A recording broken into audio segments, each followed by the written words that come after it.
Hey everybody, this is chapter 1 of Italian Marxism by Paolo Piccone.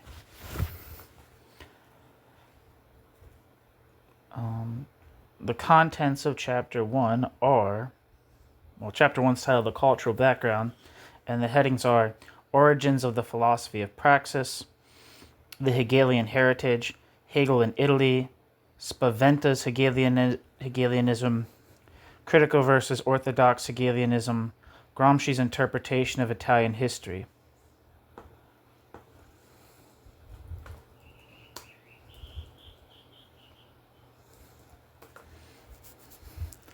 I don't know who Spaventa is, so I'm going to look him up. I'm already finding things in the table of contents. I don't know what they are. Bertrando Spaventa lived from 1817 to 1883 and was a leading Italian philosopher of the 19th centuries, whose ideas had an important influence on the changes that took place during the unification of Italy and on philosophical thought in the 20th century.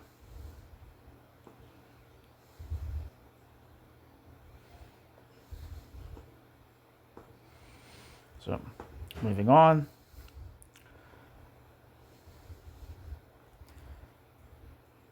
Chapter 1, The Cultural Background, Origins of the Philosophy of Praxis. Writing in prison under his warden's careful scrutiny, Antonio Gramsci was forced to resort to using a sort of code for whatever expressions might have betrayed the profoundly political nature of his concerns. But Gramsci's articulation of Marxism as, quote, the philosophy of praxis, quote, was more than a convenient paraphrase. It was, in fact, an accurate characterization of Gramsci's theoretical perspective as part of a long-standing tradition opposed to positivist, naturalist, and scientistic deformations of Marxism. This tradition goes back to Antonio Labriola, who first vindicated historical materialism as, quote, a philosophy of praxis, quote, and a, quote, philosophy of life, quote, against Labriola's positivist contemporaries in the Italian Socialist Party.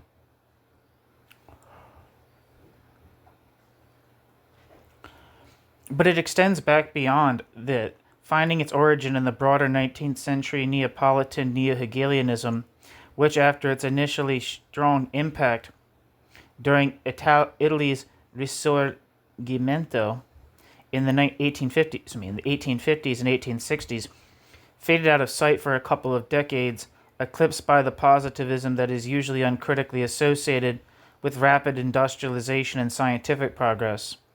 But this neo-Hegelian tradition re-emerged with a vengeance at the turn of the century to dominate 20th century Italian culture overwhelmingly. Thus, except for what can be described accurately as, quote, positivist parenthesis, quote, in Italian culture, there is an unbroken continuity between such major figures in the introduction of Hegelianism in Italy as Francesco de Sancito and the Spaventa brothers, Silvio and Bertrando, who were Benedetto Croce's uncles, and their students Donato Jaja, J-A-J-A, it might be Haha, or Yaya, and Labriola, who were Giovanni Gentile's and Croce's teachers, as well as Gramsci.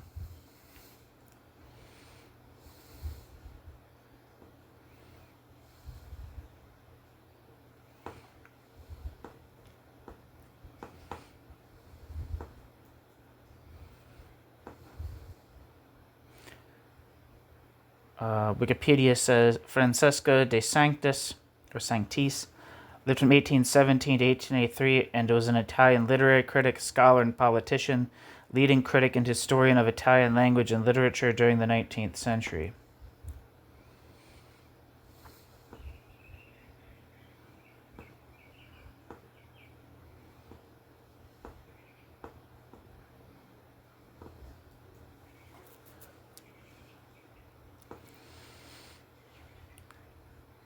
Wikipedia says Donato Yaya lived from 1839 to 1914, was an Italian philosopher. He was a professor of history of philosophy, known above all for having been the teacher of Giovanni Gentile. Back to the text. Gramsci openly considered himself a Crocean, as well as late as 1917 when he edited the short-lived journal La Cita Futura,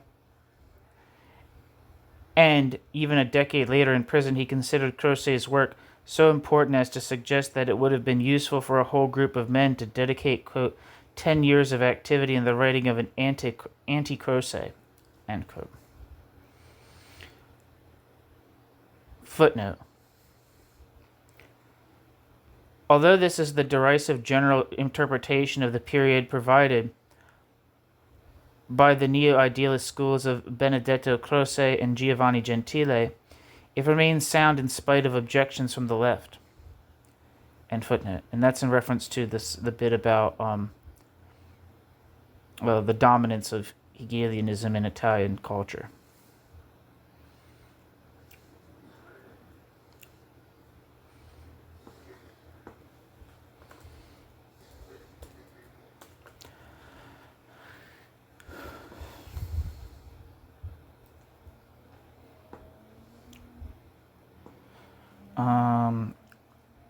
And it's Benedetto Croce lived from 1866 to 1952. Jesus Christ, I didn't know that.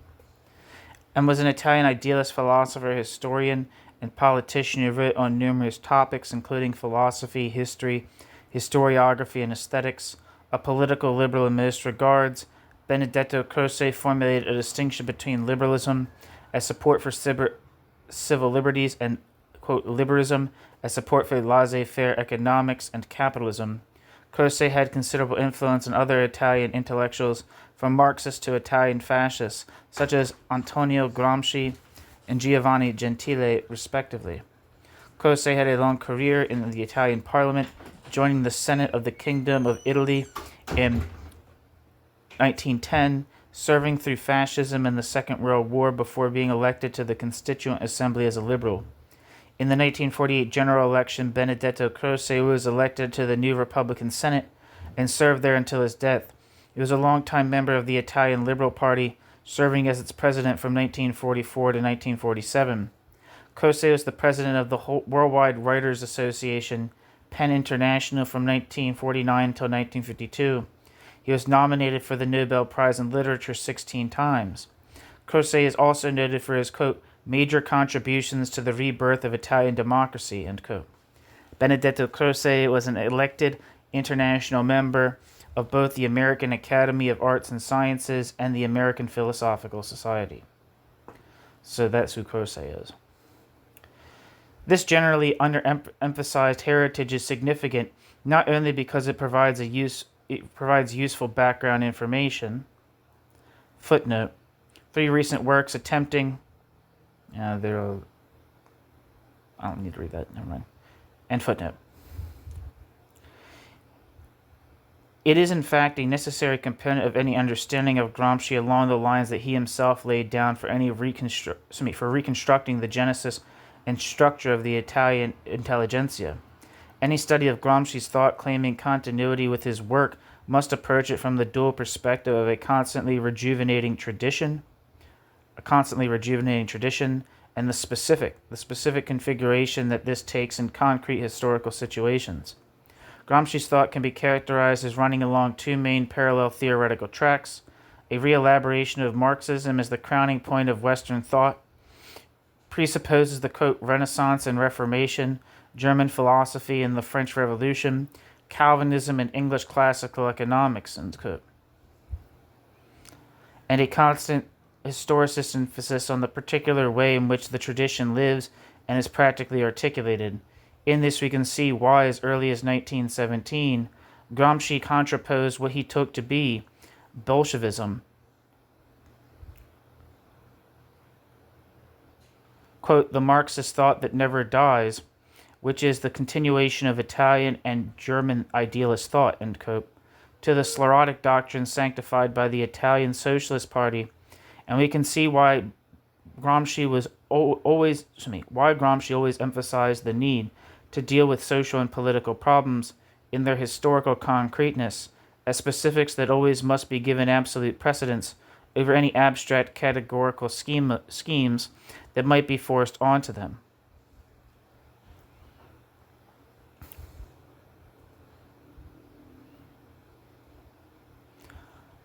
That quote about Bolshevism comes from the article "The Revolution Against Capital," published in Pedro Cavalcanti and Paul Piccone's edited volume History, Philosophy, and Culture in the Young Gramsci, published in 1975. Here Gramsci extends to Marxism the Neapolitan neo-Hegelian's thesis of, quote, the circulation of European thought, end quote, and faithful to his historicist principles, Gramsci reconstitutes Marxism in terms of the specificity of the socio-historical situation. And footnote. Footnote.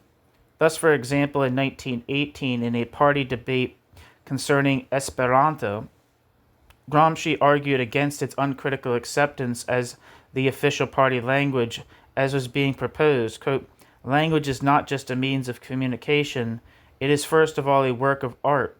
It is beauty, ... The international language would rather be a mechanism without the agility and the expressive possibilities of a spoken language. It would be a perfect and definitive mechanism, while expression is never defined since relations of thought change continually. The ideal of beauty is always shifting and only the spoken language can find in itself.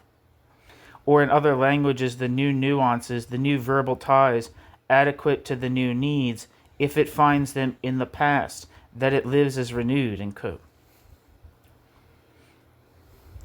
See Luigi Ambrosoli. Gramsci's point was that artificial efforts to introduce Esperanto from above are useless since, quote, this process can only come about freely and spontaneously. Linguistic stimulus comes from the bottom up. Books have little influence concerning changes in ways of talking, end quote. Gramsci.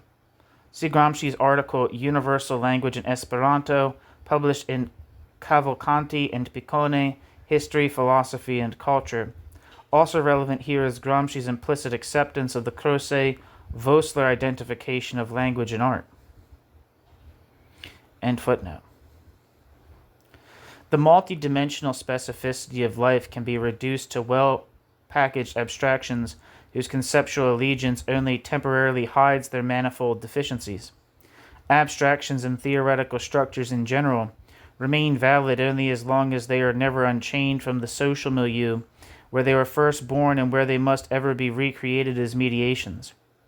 This is the most fundamental trait of Gramsci's, quote, absolute historicism, end quote, understood as, quote, the absolute secularization and earthliness of thought, end quote. Gramsci, Prison Notebooks. All of Gramsci's thought rotates around this axiom, from Gramsci's periodic attacks on cosmopolitanism understood as abstract universalism, or in the Italian case as the cultural expression of an otherwise non-existent national unity, to his obsession with Croce and intellectuals in general, and it is clear why Gramsci's absolute historicism focused on the construction of the Italian neo-Hegelian tradition through a systematic study of the formation of Italian intellectuals, and on a regrounding of this tradition by means of merciless critique of its major component, Croce, in the Prison Notebooks. Footnote. Gramsci contraposes the, quote, cosmopolitan, Gramsci contraposes Trotsky, the, quote, cosmopolitan, i.e. superficially national and superficially Western or European, end quote, to Lenin, quote, profoundly national and profoundly European, end quote. Gramsci. End footnote. And it is clear why Gramsci's absolute historicism focused on the reconstruction of the Italian neo-Hegelian tradition through a systematic study of the formation of Italian intellectuals, and on a regrounding of this tradition by means of merciless critique of its major exponent, Croce, in the Prison Notebooks. Footnote. As Garin puts it, Garin puts it, quote, the problem of the intellectuals was not ... one among various arguments in the prison problematic, it was the nexus around which everything came to rotate, end quote. Eugenio Garin, 1974, and footnote. All of this was part of Gramsci's effort to explain the failure of post-World War I European revolutions and to investigate the conditions necessary for their future realization, considering that all of Gramsci's works, along with those of other Marxist thinkers of the time, assumed that the objective conditions for revolution were present and that the only remaining obstacle was to organize, quote, the subjective factor, end quote.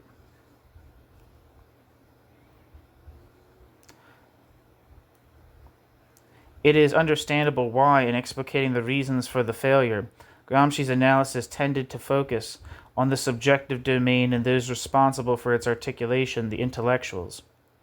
But as Gramsci well knew, even before he began his prison study of Italian intellectuals, such a project was bound to remain unfinished or at best fragmentary.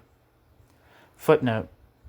On this point, Gramsci wrote to his sister-in-law on the 19th of March 1927, quote, naturally, I could only sketch out the major lines of this highly appealing argument, given the impossibility of obtaining the immense amount of material necessary, end quote. Gramsci, Letters from Prison, translated into English in 1973, end footnote. As a result, a reconstruction of Gramsci's thought entails completing this unfinished project, arriving at an understanding of the Italian neo-Hegelian and socialist traditions, and the socio-historical conditions that fertilized their hybridization in Gramsci's Marxism. New section, the Hegelian Heritage. Hegelianism has had a measurable influence on almost all cultures, but with the possible acceptance of Poland. Nowhere as massively or for the same reasons as in Italy. Footnote. Probably because of a similar political and historical situation, the Polish experience is almost parallel to the Italian one. End footnote. In Germany, for example, immediately following Hegel's death, his disciples split into conservative right Hegelians and their more liberal counterparts. Orthodox Marxists such as Georg Lukács explains this split as the rise of a Marxist alternative in the wake of the decadence of that bourgeois culture fell into after its peak philosophic expression in Hegel. The subsequent late 19th century retreat from Hegel in German thought is likewise seen as an attempt to avoid its inevitable Marxist outcome, an attempt that helped pave the way for fascism and Nazism.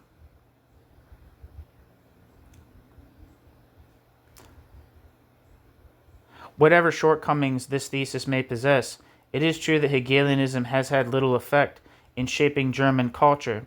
The works of Ernst Bloch, Lukács, the Frankfurt School, and other relatively isolated groups were historical flashes of brilliance, but did not play a determining role in German thinking. In the debates concerning Nazism, Hegelianism was both violently attacked as its source and defended as its main opposition. Footnote. For typical examples, see Popper, The Open Society and Its Enemies, Volume 2, The High Tide of Prophecy, Hegel, Marx and the Aftermath, originally published in 1945, and Herbert Marcuse's Reason and Revolution, Hegel and the Rise of Social Theory, published in 1941. Since almost every German émigré of some repute felt compelled to deal with the subject of the Nazi outcome in German culture, the literature is extensive.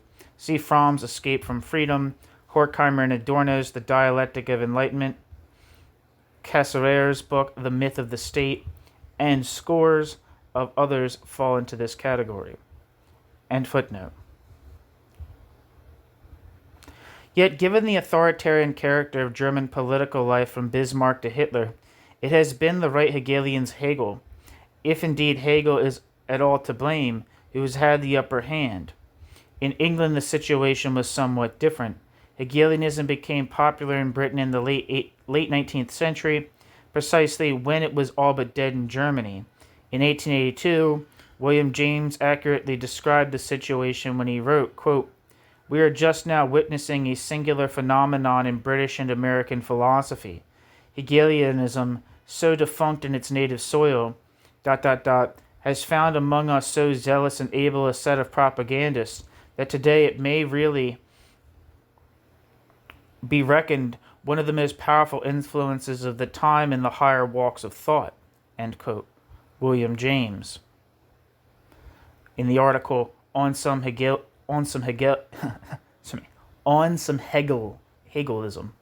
published in Mind, 1882, reprinted in William James, The Will to Believe, published in 1898. End footnote. From the time of the publication of Stirling's The Secret of Hegel to World War I, Hegelian philosophy dominated the British scene, checkmating materialism, as Passmore put it, as well as providing a viable political philosophy.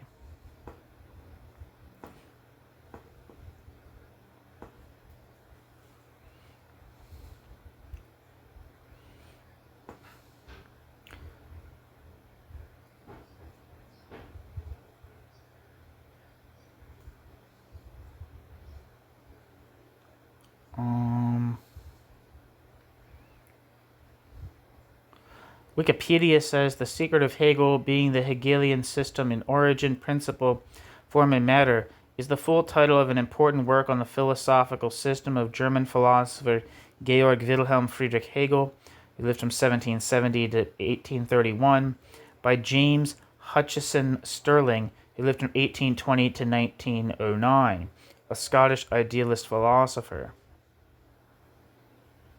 This work has influenced many British philosophers and helped to create the philosophical movement known as British idealism.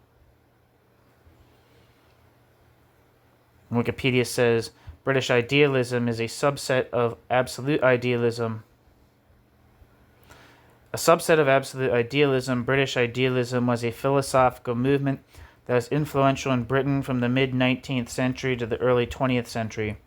The leading figures in the movement were T.H. Green, 1836 to 1882, F.H. Bradley, 1846 to 1924, and Bernard Bosanquet, who lived from 1848 to 1923.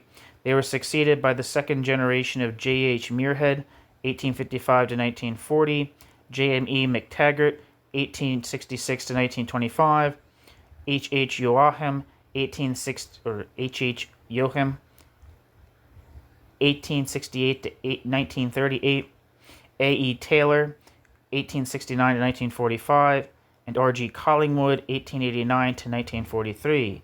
The last major figure in the tradition was G.R.G. Muir, who lived from 1893 to 1979. Doctrines of early British idealism so provoked the young Cambridge philosophers G.E. Moore and Bertrand Russell that they began a new philosophical tradition, analytic philosophy.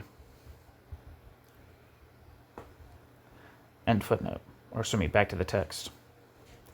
During this period, the works of neo-Hegelians were so dominant that even Bertrand Russell and George Edward Moore could not resist their influence and consequently began their philosophical careers as Hegelians.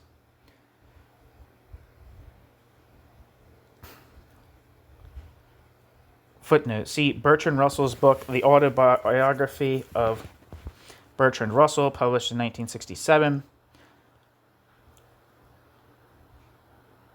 R.G. Collingwood did not exaggerate too much when he wrote that, quote, the philosophy of Green's school might be found from about 1880 to 1910, penetrating and fertilizing every part of national life, end quote. Collingwood, as quoted in Passmore's book, 100 Years of Philosophy. End footnote. T.H. Green first, and Bernard Bosanquet later were the leading political theoreticians of British neo-Hegelianism up to World War I, when the, quote, Teutonic foundations of their position did not weather the ensuing British national chauvinism.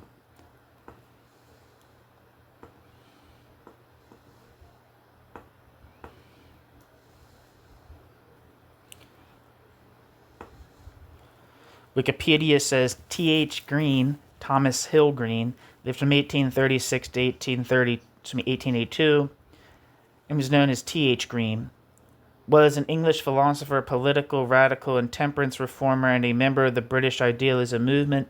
Like all the British idealists, Green was influenced by the metaphysical historicism of G.W.F. Hegel. He was one of the thinkers behind the philosophy of social liberalism. And Bernard Bosanquet, or Bosanquet, I don't know, lived from 1848 to 1923 and was an English philosopher and political theorist and an influential figure on matters of political and social policy in the late 19th and early 20th centuries. Bernard Bosanquet's work influenced but was later subject to criticism by many thinkers, notably Bertrand Russell, John Dewey, William James, and Ludwig Wittgenstein. Bernard was the husband of Helen Bosanquet, the leader of the Charity Organization Society, and the brother of scientist and music theorist Robert Bosanquet and Admiral de Bosanquet.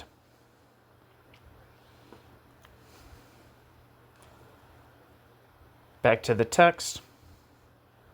Associated with conservatism by Hobson and with German imperialist ideology by Hobhouse during the war, British neo-Hegelianism did not survive the forced identification of the Hegelian and fascist concept of the state during the early 1920s. It finally disappeared altogether from the English scene with the death of J.H. Muirhead and R.G. Collingwood, leaving no lasting cultural imprint.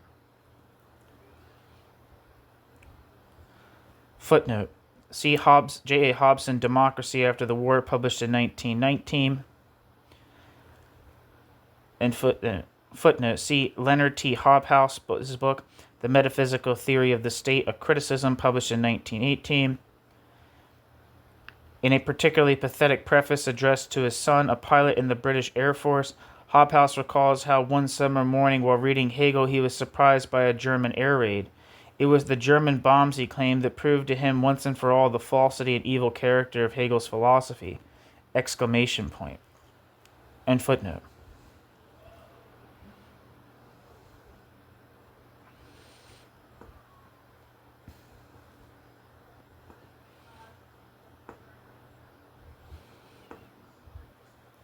Wikipedia says J.H. Muirhead, John Henry Muirhead, lived from 1855 to 1940 and was a Scottish philosopher best known for having initiated the Muirhead Library of Philosophy in 1890. J.H. Muirhead became the first person named to the chair of philosophy at the University of Birmingham in 1900.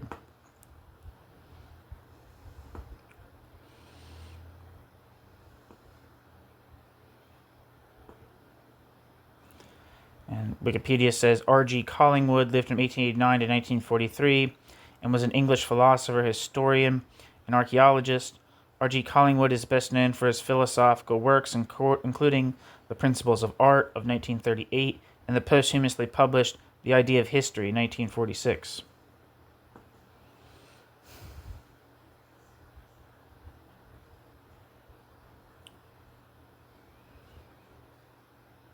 Back to the text.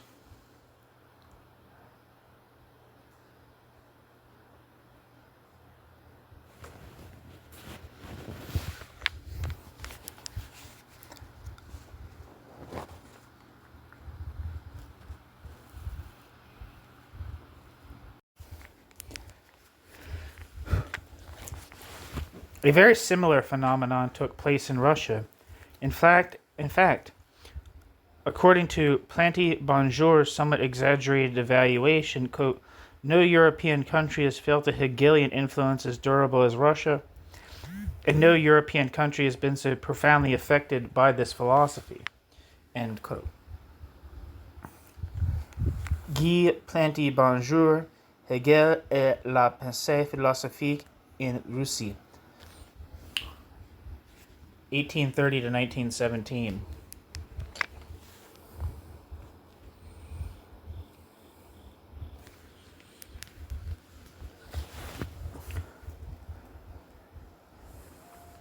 This influence easily survived the positivist reaction to Hegel, which raced across Europe to touch Russia as well only to succumb eventually for other reasons.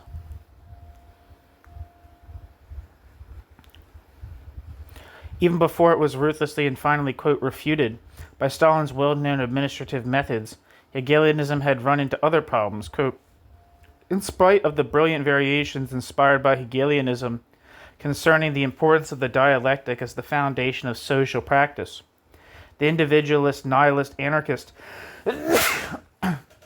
or from the opposite side, collectivist tendencies so lively in Russia at that time resulted in Hegel's political philosophy failing to influence favorably the course of the Russian state.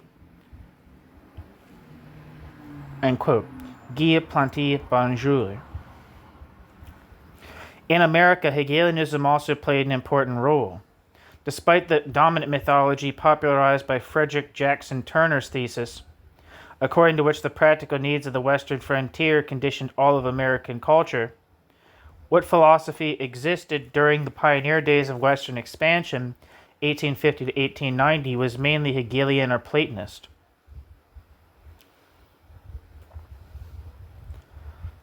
Footnote. This erroneous thesis is extrapolated to philosophy by L. van Baccalaire in his book La philosophie américaine depuis les origines jusqu'à nos jours. Best guess. 1607 to 1990, published in 1904. Where the low interest in Thomas philosophy is traced to the American spirit, which is, quote, primarily interested in practical matters, so that speculative research is only of relative and secondary relevance. Thus, its formula remains Benjamin Franklin's. These speculations can have some truth, but they will generally remain uncertain. Consequently, they are useless, and it is preferable not to deal with them, end quote. In the introduction to the book, Josiah Royce promptly rebuffs such an interpretation. Ironically, the book was dedicated to W.T. Harris, a St. Louis Hegelian whose life work violently contradicted the book's main claims. End footnote. Footnote. See Paul R. Anderson's book Platonism in the Midwest, published in 1963.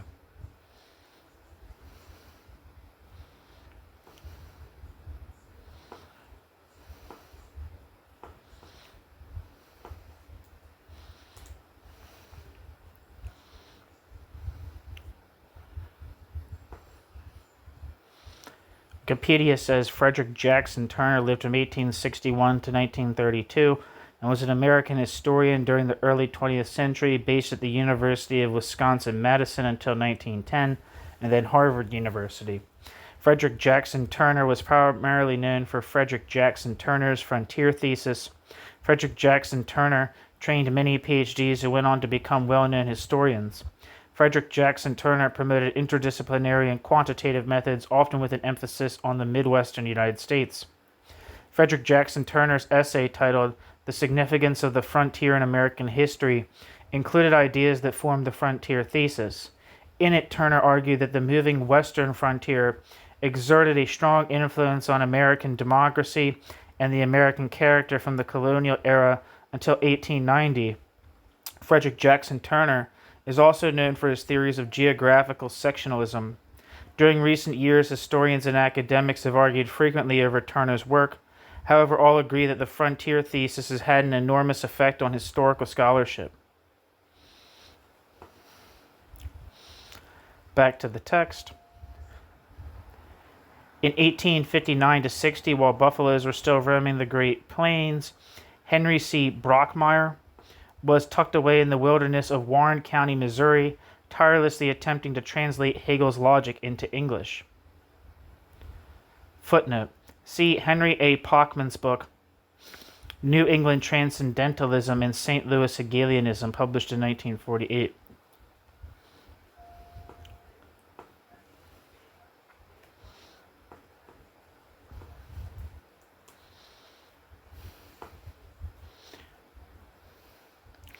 Wikipedia says Henry Clay Brockmeyer lived from 1826 to 1906. He died in St. Louis, Missouri, and was a German-American poet, philosopher, and politician.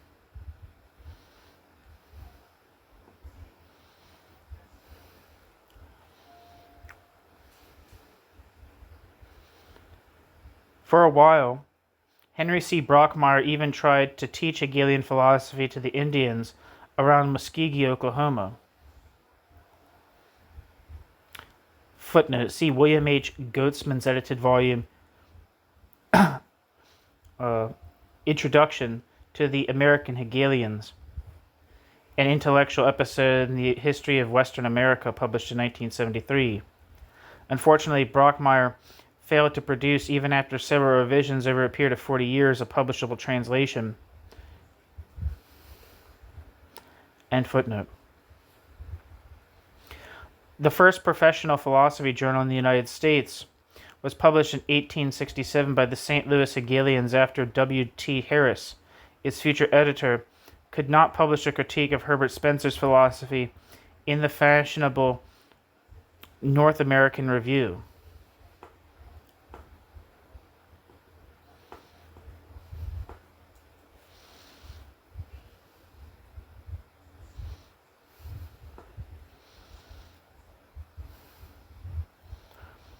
Wikipedia says William Torrey Harris lived from 1835 to 1909 and was an American educator, philosopher, and lexicographer. William Torrey Harris worked for nearly a quarter century in St. Louis, Missouri, where he taught school and served as superintendent of schools for 12 years. With Susan Blow in 1873, William Torrey Harris established the first permanent public kindergarten in the country. He is also known for establishing high schools as an integral part of public education. Increasingly interested in Hegelian philosophy, William T. Harris was co-founder of Journal of Speculative Philosophy, founded in 1867, the first philosophical journal in the United States. William Torrey Harris also worked with Amos Bronson Alcott's Concord School of Philosophy. In 1889, W.T. Harris was appointed as U.S. Commissioner of Education and served in that role under 4 presidents until 1906. Back to the text.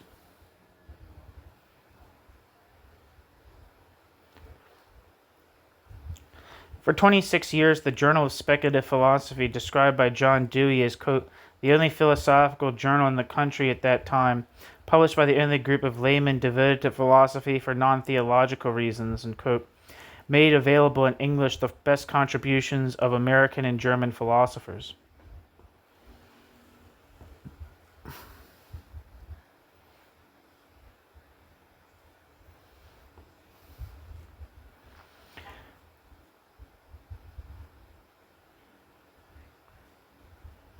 Furthermore, far from being a local phenomenon, the St. Louis Hegelians published philosophical centers all over the Midwest, and with the Platonists were entrenched in such aspiring metropolises as Osceola, Missouri, Jacksonville, Illinois, Dubuque, Iowa, Terre Haute, Indiana, and Cincinnati, Ohio. Chronologically located between the fuzzy New England transcendentalists of the early 19th century and the more practical-minded pragmatists of the fin de siècle. I don't know if I'm saying that right. Fin de siècle. William T. Harris, Brockmeyer, and Denton J. Snyder in St. Louis, and Johann B. Stallo, Peter Kaufmann, Moncure Conway, and August Willich in Ohio were generally considered leading American philosophers between 1860 and 1890. Footnote: see Lloyd D. Easton's book, Hegel's First American Followers, the Ohio Hegelians, published in 1966.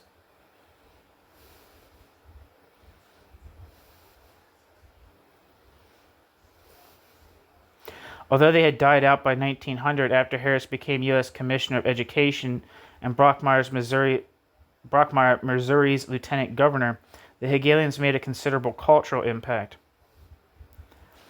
As Anderson puts it, quote, the equalitarian attitude toward education and culture tended to break down not only barriers between classes but also barriers between the sexes. It was no mere accident that the feminist movement had greater strength in the Midwest than elsewhere. The Sorassis of Jacksonville and Friends and Council of Quincy were two of the earliest women's clubs in the country. That the first coeducational institution in the country was in Ohio, Oberlin. That Mississippi was the first state to grant women control over their own property. That Kansas first permitted them to vote in school elections, and that Wyoming was the first state to grant complete equality in the franchise. End quote. Anderson, Platonism in the Midwest. Footnote. For a more systematic account of the St. Louis Hegelians' views, see Francis Bowles Harmon's book, The Social Philosophy of the St. Louis Hegelians, published in 1943. End footnote. Contrary to the superficial standard explanations for the decline of Hegelianism in the United States and England, explanations citing the basically foreign nature of this theoretical framework, shifting patterns of leisure, or St. Louis's loss of Midwestern cultural hegemony to Chicago, the social and political reasons underlying this phenomenon are considerably more complex.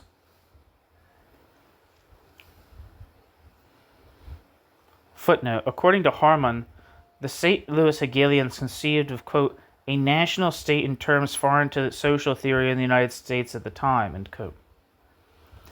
Even Bassenquet himself during World War I felt compelled to denounce the foreign character of German philosophy. See Bernard Bassenquet's book, Social and International Ideals. End footnote. Footnote. According to Anderson, at the end of the 19th century, quote, when there was time for leisure, men wanted a less studious type than philosophical clubs could offer. ... The result was a tremendous increase in sports. ... Racing became a common spectator sport. ... Interest in prize fighting increased tremendously. ... Baseball was well on its way. ... to becoming the chief American sport. End quote. Anderson. See Anderson, Platonism in the Midwest. Along with vaudeville shows, P.T. Barnum's Circus and Buffalo Bill's Wild West show, sports also spelled the end of Midwestern idealist philosophy! Exclamation point. End footnote.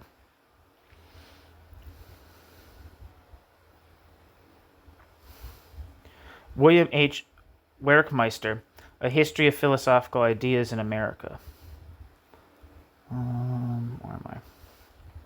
On the one hand, the social individuality postulated by the Hegelian theory of the ethical state could not be brought about without qualitatively altering socioeconomic relations, which explains why left Hegelians in Europe tended to gravitate toward Marxism. On the other hand, the successful relaunching of capitalist accumulation through imperialist expansion at the turn of the century led to a forced identification of the ideal with the real, and thus to the formulation of a conservative idealist apology. Both branches of Hegelianism soon lost their appeal.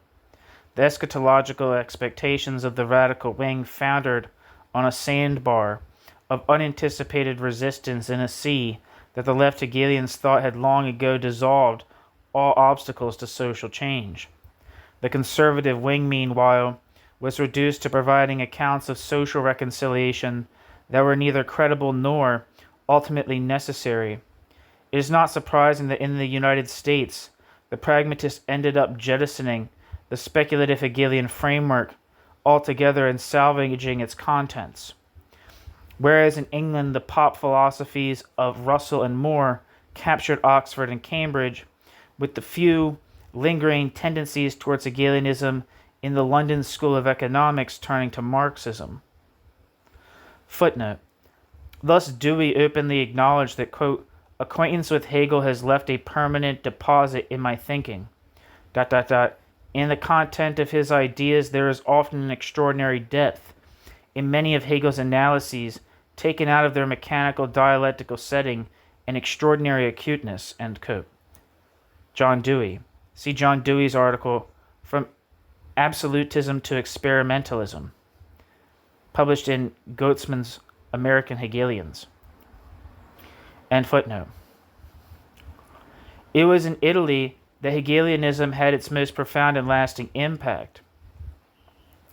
As Landucci puts it, in Italy, quote, unlike in England and France, Hegelianism was not merely an academic movement of professors, but was an element of the civil life of the nation at the time of the Risorgimento. End quote. Landucci. Not only was Hegelianism identified with the philosophy of Italian unification, but it set the tone for the intellectual life of the next century. Unlike the struggles that unified Germany, England, and the United States, predominantly Protestant countries that had already bucked the Roman Church, Italy's national unification took place against Vatican cultural and political hegemony, causing Hegelianism to become a kind of lay religion. This helps explain why, as early as 1851, Bertrando Spaventa could prefigure the Gramscian theme of cultural hegemony, quote, the canon is not always enough.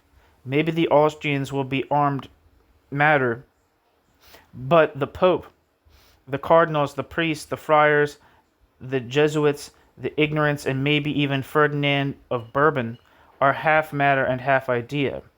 End quote. Bertrando Spaventa.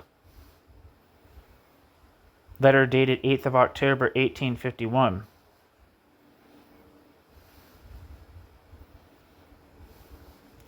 Unlike in other countries where the Hegelian theory of the ethical state, social individuality, and education did not directly clash with existing social and political realities, Italy translated Hegelianism immediately into an explosive political program.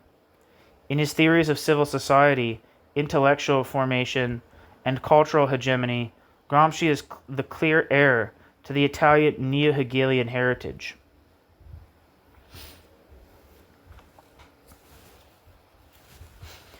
New section, Hegel in Italy. Strange as it may seem, Hegelian thought came to Italy by way of France. Strange because Hegelianism did not have much success in 19th century France, although the first translations of Hegel, such as that of the Encyclopedia, were published by the Neapolitan émigré Augusto Vera between 1859 and 1870.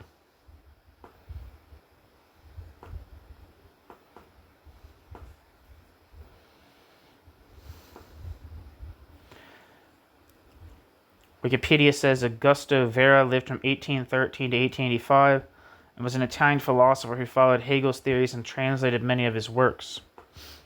End footnote.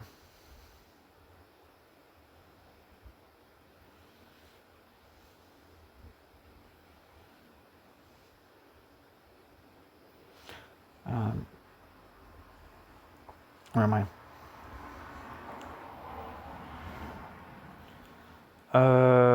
It was not until the 1930s that Hegelian thought had a major impact on French culture through Alexandre Courret, Alexandre Kojève, and Jean Hippolyte.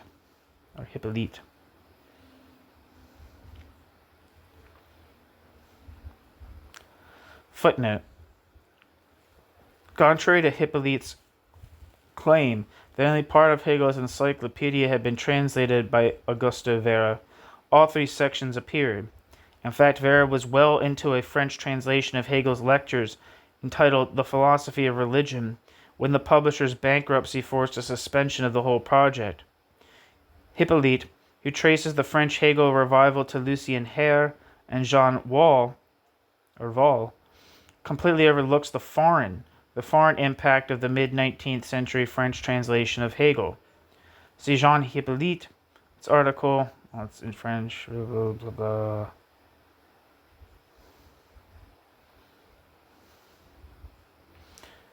Anyway, end footnote. Footnote. In his Hegel's Naturphilosophie und die Bearbeitung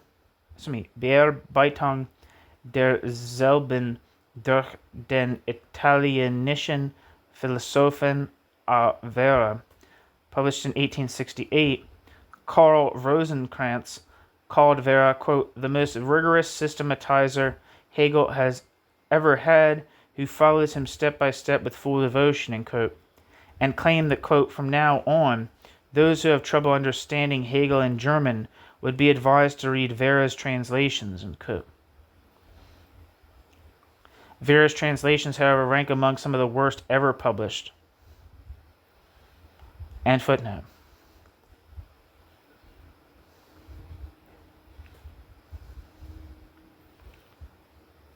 Footnote. See Mark Poster, Existential Marxism in Post-War France, from Sartre to Althusser. End footnote. In the 1830s, Victor Cousin had introduced Hegel to France and discussed new developments in German thought in his Fragment philosophique.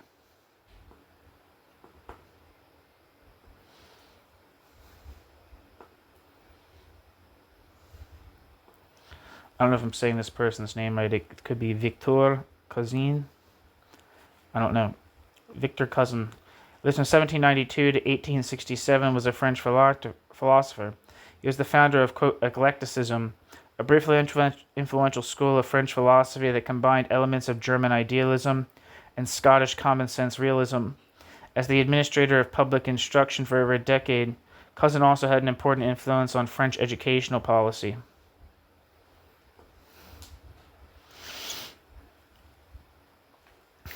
As it turned out, however, Cousin actually was much more successful at introducing Hegel to Italian intellectuals who at that time were greatly under the influence of French culture. Thus, it was through Cousin that Domenico Mazzoni learned about Hegel.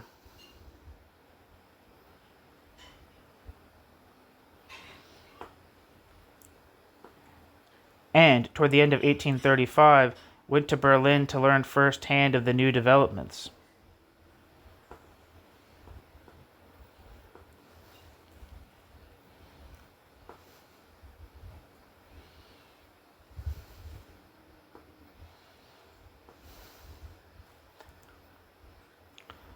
Footnote. Pascal Galuppi, a Neapolitan philosopher, who already in 1831 had translated Victor Cousin's book into Italian, wrote him in 1838 that almost all recent French philosophical works were readily available in Naples. In contrast, Spaventa in 1851 lamented that none of the recent German works by Kant, Hegel, and Schelling were to be found even in the best libraries in Florence or Turin.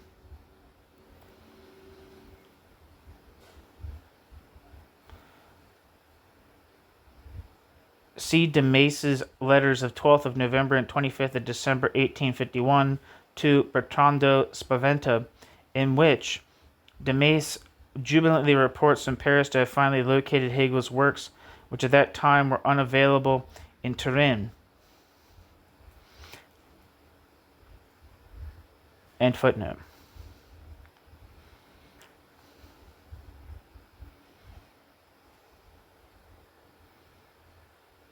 Mazzoni became a Hegelian and prepared, but never published, an edited translation of Hegel's shorter logic. More typical of the first Italian Hegelians is Giambattista Passerini. He lived from 1793 to 1864. He was a member of the Northern Italian sect seeking national unity and independence.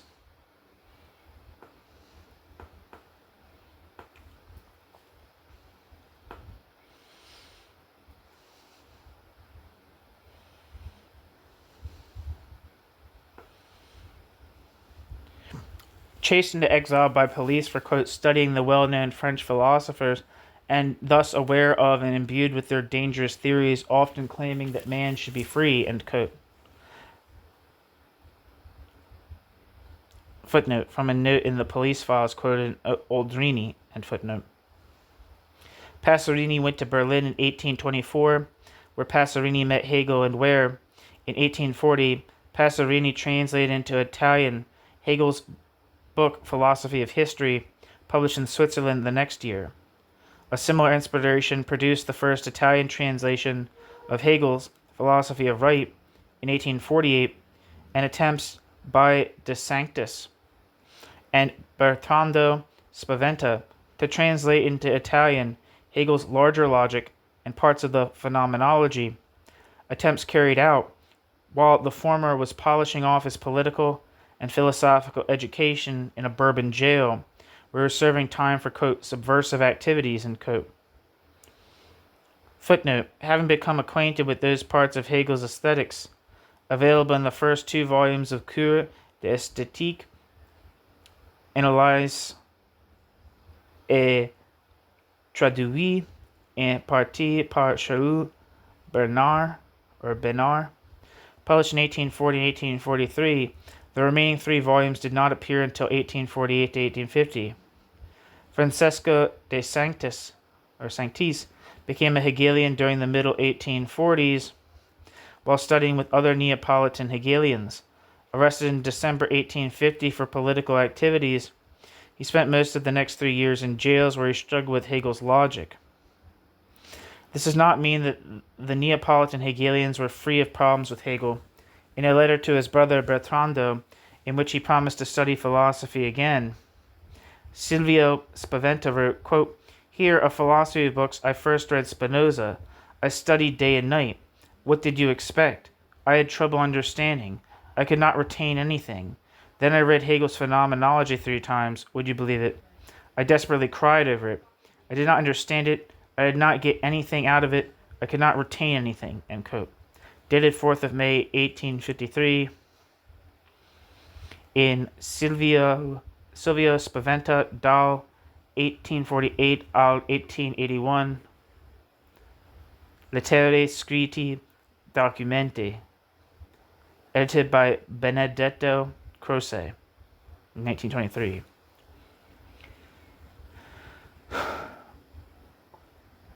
End footnote.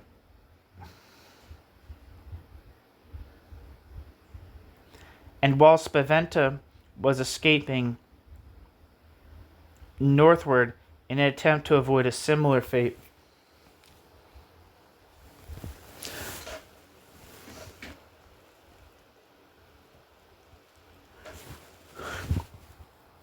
clearly, the struggle for triumph, quote, "The struggle for the triumph of Hegelianism and classical German philosophy retains throughout the period 1840 to 1850 a sharp tendency to become identified with the struggle for the universal and generalized application of liberal bourgeois principles against the old particularism of the privileges of the, quote, estates," end quote, unquote.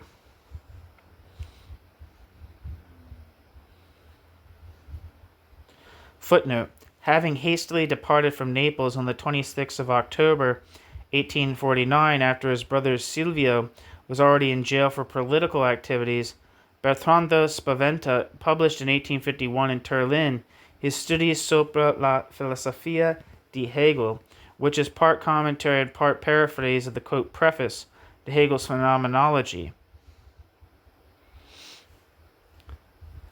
End footnote.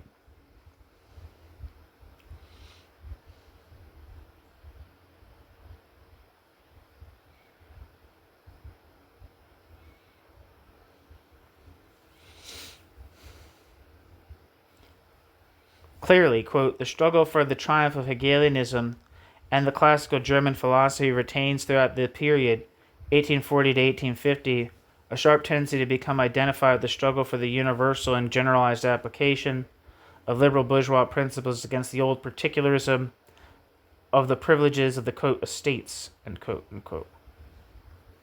Conservative forces opposing Italian unification also perceived Hegelian thought in this fashion. Italian Catholics in particular, with an eye on recent French and German events, readily accepted Heinrich Heine's identification of the French Revolution and German thought, and saw Hegel as the precursor of atheism and socialism. According to them, quote, "Communism and socialism emerged armed from Hegel's brain in the same way as Athena did from Zeus's head," end quote. Footnote, as Landucci puts it, quote, "It is understandable how that ideological prestige that made Hegelianism a national event, by transforming it into a banner, was the work not only of those who claimed to be Hegelians, but also of its adversaries. If in Italy there were 2 decades of fear of Hegel, if 1861 would produce a shock in seeing Hegelianism publicly professed from university classrooms, with the civic importance that was then accorded to universities, precisely because in the past they had been the guardians of, quote, traditions, this resulted from the fact that in Italy, Hegelianism had been seen through the filters of German and French atheism and socialism considered as its consequences. End quote. Landucci.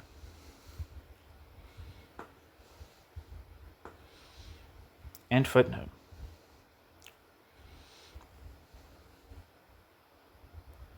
This also helps to explain why Hegelianism did not have much success in France during the same period. There the bourgeois revolution had long ago been consummated, and Hegel is seen not as a representative of the future, but as part of the past, a figure who at best was to be regarded as a momentary fancy within the predominant eclecticism. While in France, socialism and communism increasingly challenged the inadequacies of the already aging bourgeois regime, in Naples the French Revolution still belonged to the future as a hope or a treat. Thus, unlike French students of Hegel who never became Hegelians, such as Cousin, the Italian Hegelians, especially the Neapolitans, immediately incorporated Hegel into their projects of cultural and national rejuvenation. In the words of Bertrando Spaventa, who became the most articulate member of the group, quote, beginning in 1843 in Naples, the Hegelian idea penetrated the minds of young cultivators of science who, as if moved by a holy love, preached it in their words and writings. Neither the suspicions already aroused in the police, instigated by religious ignorance and hypocrisy, nor threats and persecutions were able to weaken the faith of these courageous defenders of the independence of thought. It was an irresistible and universal need that drove them toward an unknown and splendid future. The movement had already begun, and had it not been prevented by the arrogance of material force, today we would have already seen its fruits. End quote. Bertrando Spaventa. Footnote. In 1867, Spaventa reiterated the same account, quote, Hegel and the other German philosophers were perhaps better known in Naples before 1848 than they are today. In addition to Galuppi, their works had been studied, interpreted, and discussed by Croce, and followed him by Cusani, Ahello, Gatti, and my friends Tari and Calvello. Some of these men even took these philosophers for companions and for consolation in the Bourbon jails and dungeons. End quote. Spaventa.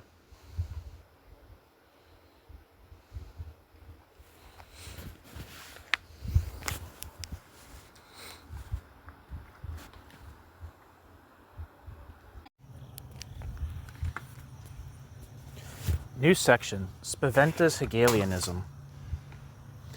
At the time of Spaventa's exile to Turin, 1851,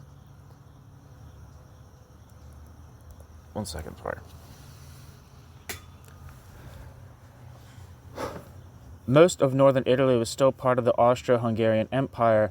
Thus, Spaventa was confronted with the unenviable task of proposing as a doctrine of liberation to the subjugated what they regarded as the subjugator's own philosophy. Aware of this paradox, Spaventa even avoided calling Hegel's philosophy, quote, German, by substituting a less well-known euphemism. Footnote. As he himself reminisced in 1867, I did not dare use the word Tedesca, quote, German, at a time when that term was generally applied to the Austrians, who held sway not only over Lombardy and Venetia, but in Tuscany as well. End quote. Bertrando Spaventa. End footnote. Furthermore, in a political context electrified by impatient nationalist aspirations, in proposing Hegelianism as the philosophy of Italian unification and cultural rebirth, Spaventa was confronted with a chauvinist philosophical tradition dating back to Giambattista Vico's De Antiquism Italorum Sapientia of 1710.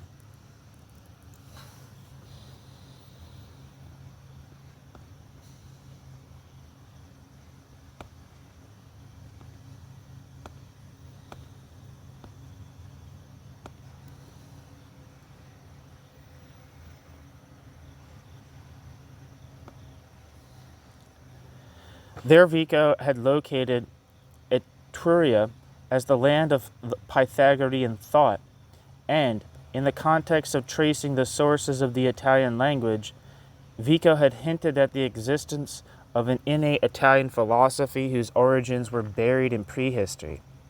This thesis, although quickly abandoned by Vico, was nonetheless picked up by Vincenzo Gioberti as a wave of lesser known nationalists in support of their own preposterous claims of Italian philosophical and cultural superiority. With the help of Theodore Mommsen's recent historical research, Spaventa rejected this chauvinist account and resurrected Vico's own arguments against it.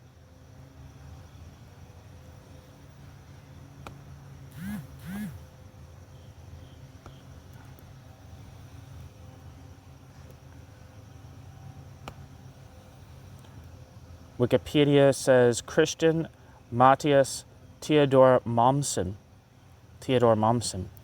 lived from 1817 to 1903 and was a German classical scholar, historian, jurist, politician, and archaeologist.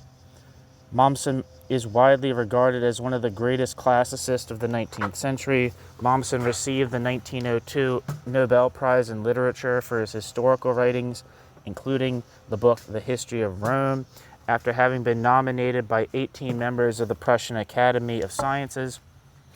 Mommsen was also a prominent German politician as a member of the Prussian and German parliaments. Mommsen's work on Roman law and on the law of obligations had a significant impact on the German civil code.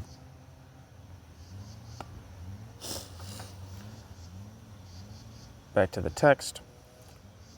Elaborating Spaventa's younger brother, Silvio Spaventa's, rejection of these nationalist claims, Spaventa directly attacked the, quote, prejudice that the Italian and European thought are in opposition to each other, end quote. Footnote. Silvio Spaventa, dal 1848 al 1861. Silvio Spaventa joined his brother Bertrando in Naples in the early 1840s. Unlike Bertrando, he joined the priesthood for purely economic reasons under the exhortation of his uncle Don Onorato Croce, and remained throughout his life the more philosophical of the two. Silvio was more politically involved. As Gentile put it, quote, it could be said that Bertrando had split functions with Silvio, always in agreement over everything, one attended to speculation and the other to practice, end quote. Also, Gentile wrote that during the 1840s, quote, Bertrando worked while Silvio conspired, end quote. In 1844, Silvio started a journal, Il Nazionale, which prefigured so many of the themes elaborated later by Bertrando in Turin after 1851 that Vaca has been more than justified in suggesting that Bertrando himself had a much more active, though anonymous, collaboration than mere sympathetic approval of that effort. What tends to reinforce this hypothesis is the fact that the prolific Bertrando was practically prevented from actively participating in these debates by his religious affiliation up to 1850, when he finally left the priesthood, and during this period seems not to have written anything under his own name.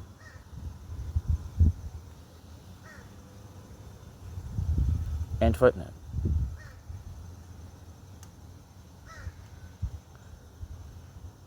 and following Stanislaw Gatti, developed his famous thesis concerning, quote, the circulation of Italian thought, end quote, as a critique of the Church's regressive role in Italian culture.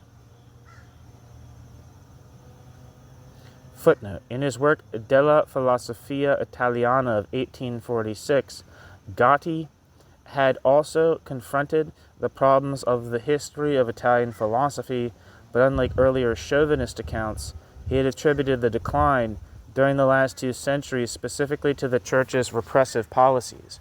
Himself one of the leading Neapolitan Hegelians, Gatti also saw German philosophy as the wave of the future.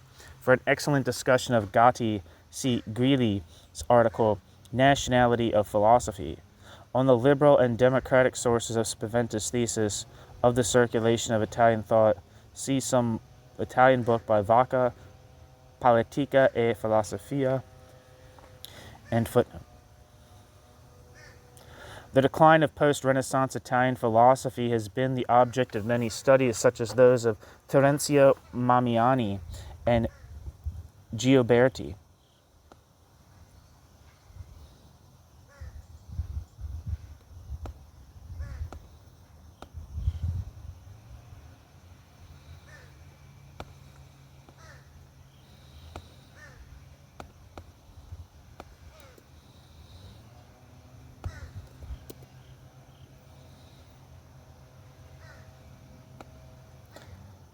Wikipedia says Terenzio Count Mamiani della Rovere lived from 1799 to 1885 and was an Italian writer, academic, diplomat, and politician, and was committed to the cause of the unification of Italy under the Sardinian monarchy.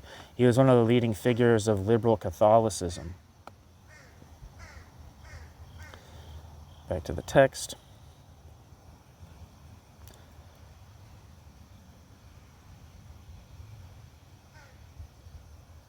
Footnote. This does not mean that there was not a variety of absurd explanations. Thus, Luigi Palmieri saw the decline as a result of the importation of foreign ideas to Italian soil.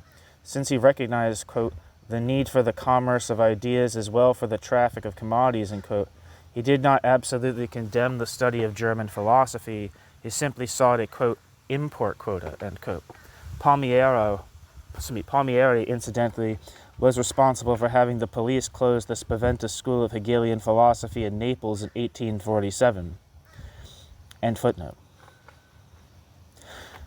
This account fed right into a liberal democratic political platform of Italian unification under the Piedmontese and against the Vatican. Notwithstanding its bold implications, Spaventa's project of national and cultural reconstruction did not fall on sympathetic ears in Turin, at that time still dominated by the Catholic philosophies of Gioberti and Antonio Sabarti Rosmini.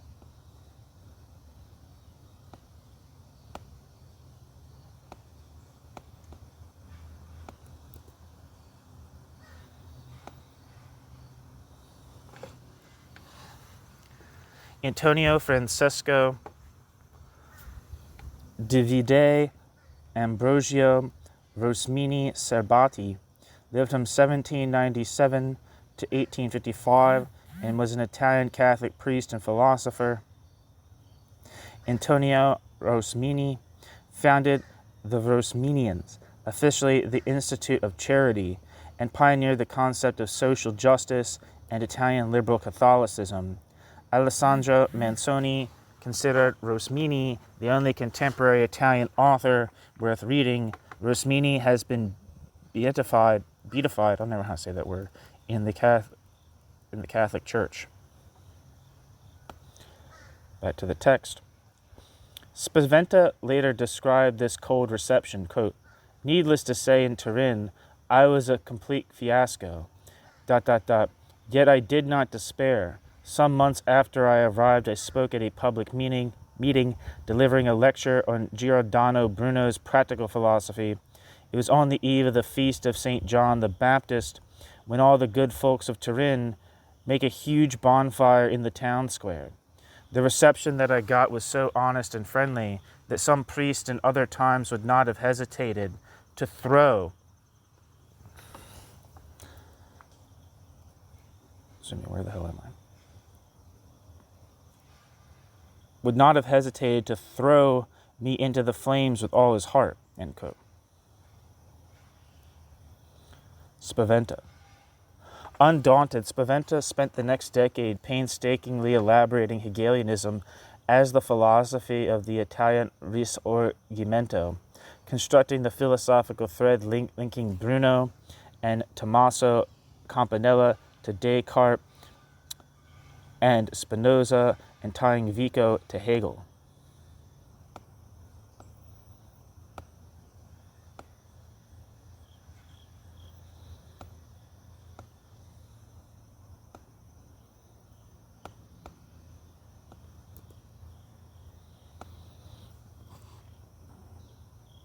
Wikipedia says Tommaso Campanella, baptized Giovanni Domenico Campanella, was an Italian Dominican friar, philosopher, theologian, astrologer, and poet.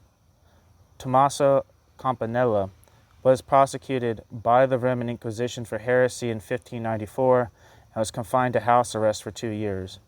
Accused of conspiring against the Spanish rulers of Calabria in 1599, he was tortured and sent to prison, where he spent 27 years. He wrote his most significant works during this time, including The City of the Sun, a utopia describing an egalitarian theocratic society where property is held in common.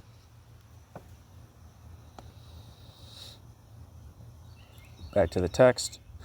Spaventa saw the universal spirit of Italian philosophy repressed so brutally by the Church in the 16th century that further development of it could only occur elsewhere, in Germany and Northern Europe.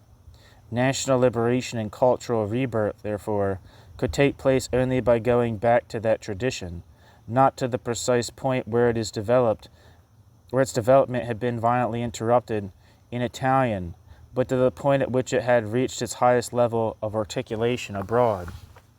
It was a matter of, quote, undoing the work of 3 centuries, during which the attempts were made to destroy even the last vestiges of Italian ingenuity, to develop the germs of a new civilization, which in those times were suffocated, and to accept as our heritage those which have been fruitful in freer lands, which today form the substance and principle of intellectual, political, and religious life of other nations. Spaventa. There's a footnote that I missed. Footnote. The most systematic account of this reconstruction was presented in 1861 at the University of Naples in the wake of the liberation of Naples by Giuseppe Garibaldi's troops, in a series of lectures subsequently published by Gentile under the title Italian Philosophy and Its Relations with European Philosophy in 1908. They are now reprinted in Bertrando Spaventa Opere 2. Ironically, Spaventa succeeded Palmieri, who had earlier in 1857 sought to refute Hegelianism with the help of the police at the University of Naples. Apparently, Palmieri never lost his knack for administrative measures. As Bertrando wrote to Silvio on the 27th of November 1861, Palmieri intends to have the students petition the ministry to throw out the University of Naples. A professor who does not profess an Italian philosophy. In 1847, he forced me to close my school with a recourse to Monsignor Mazzetti. Today, he still thinks that we are in 1847, end quote. Spaventa. End footnote. Despite the obvious tactical value of this nationalist emphasis, a stress that later facilitated Giovanni Gentile's efforts to appropriate Spaventa as part of fascism's heritage, it had a theoretical foundation as well. Footnote. This unwarranted appropriation was uncritically legitimated by the, quote, liberals of Crocean extraction. As Vaca puts it, quote, the liberal reaction to the Gentilian attempt to pass off the, quote, ethical state of the Spaventa brothers as both the high point of the Risorgimento's political ideology, as well as the vehicle of unification of all the Risorgimento's political thought, from Cavour to Mazzini, in the direction of a linear development toward the fascist state, was to abandon Bertrando Spaventa to the fascists, while defending the liberal orthodoxy of the Silvio Spaventa and De Sanctis, end quote. Giuseppe Vacca, 1966. And footnote.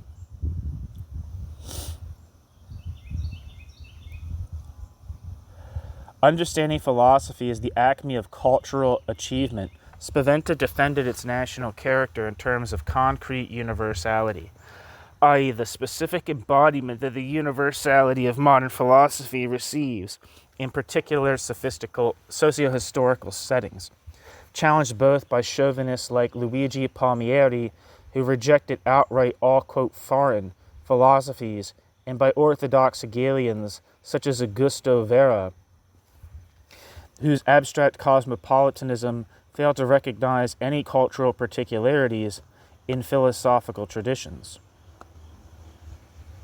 Spaventa defended nationalism in philosophy as the specific manifestation of a concrete expression of modern thought.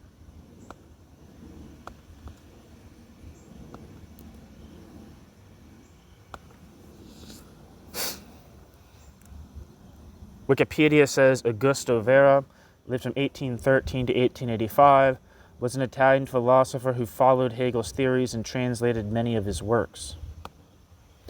Back to the text. As Spaventa put it, quote, in order to see what the nationality of our philosophy may be, it is necessary to understand the meaning of the nationality of philosophical life in general.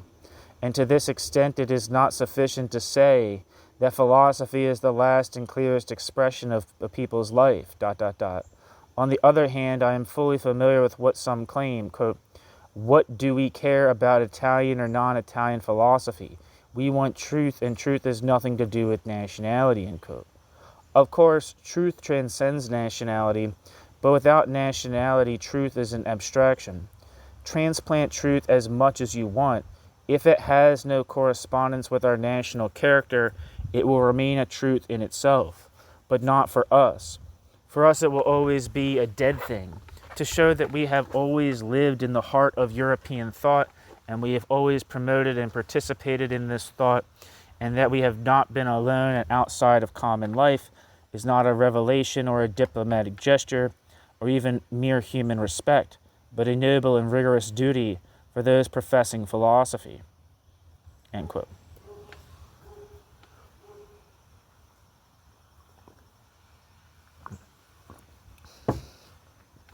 But this particular mode of Italianizing, end quote, Spaventa. But this particular mode of Italianizing Hegelian thought had not escaped the attention of even sympathetic critics. As one of them wrote in 1868, quote, to courage and firm conviction, Spaventa, has added a certain shrewdness truly unusual in philosophers, ... It was not unknown to him how touchy our disposition was in its commitment to old traditions. A politician as well as a philosopher, he did not come out and say, here is a philosophy fallen from the sky, a foreign but true philosophy, accept it. Instead, he had the sagacity to say, here is a whole homemade philosophy, entirely the product of our bowels, which foreigners have stolen from us and developed. Let us take it back and make it ours once again, since it is properly ours, end quote. Pietro Siciliani, as quoted in Vacca, Politica e Filosofia. This was more or less consciously believed. Thus, in a letter from Silvio, we read, quote, I believe that you have understood a crucial truth, that Italians will never understand what modern philosophy is unless they derive it from their own philosophers. And there is good reason for this, since they should not be blamed if they do not understand anything of a philosophy that they see falling on their heads as if it came from the sky.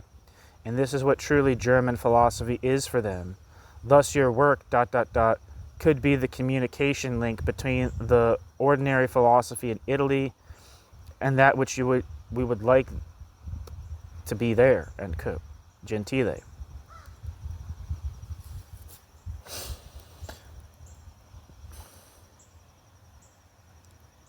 End footnote.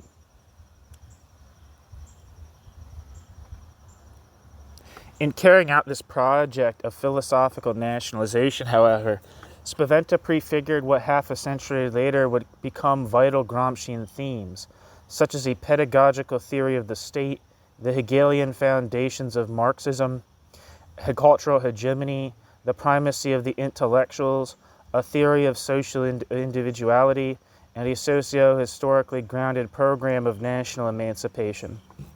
Spaventa's project had a very limited immediate success. As already indicated from 1850 to 1860 in Turin, this work did not find widespread acceptance.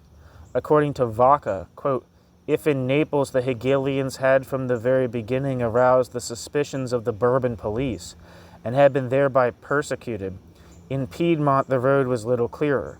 It was not the police, though, but the closed, biased Piedmontese society and culture that put up such a fierce resistance to the penetration of Spaventa's ideas. Thus he remained an irregular and a rebel throughout his exile. End quote. Vaca. Giuseppe Vaca. Even his debut at the University of Naples in 1861 was not altogether triumphant. As he described the reception, quote, not all those who came did so with love and goodwill. I realized that from the very beginning. I know that the Giobertans, I don't know what to call them, fossils, Tacticians, antediluvians without a breath of life stirring within them, have it in for me. They would suffocate me too if they could.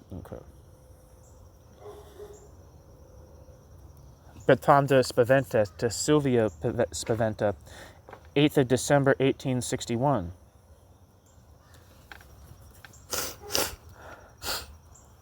In February and March of the following year, there were Catholic-inspired counter-revolutionary riots that had been put down by the National Guard.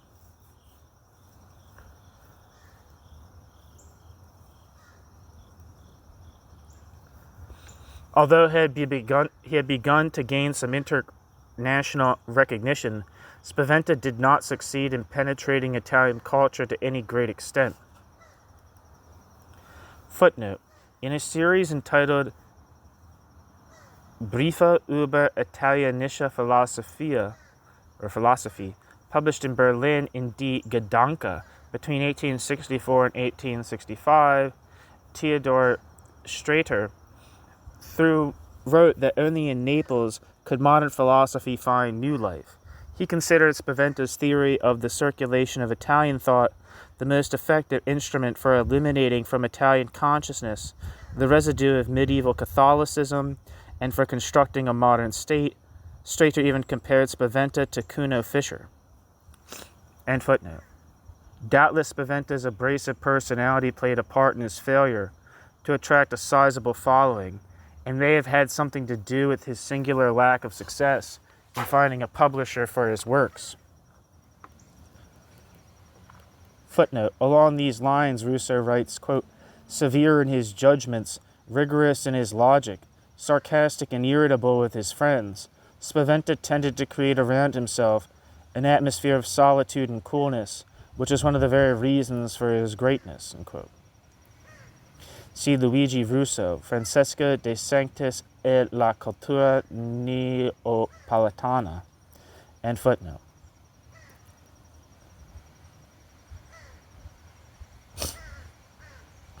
He left many works unfinished and others remained completely unknown until Gentile began to publish them and to popularize some of his ideas toward the end of the century.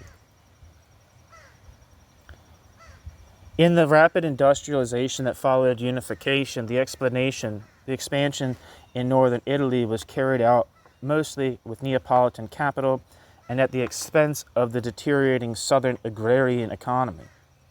This resulted in a political crisis that saw the Neapolitan Hegelians become ever more conservative and irrelevant as positivist views grew even more popular. Footnote: for an exhaustive analysis of the philosophical decline of the Neapolitan Hegelians during this period, see Guido Aldrini.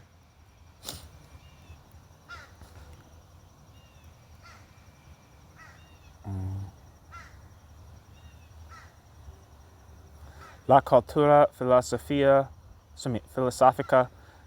napoletana. End footnote.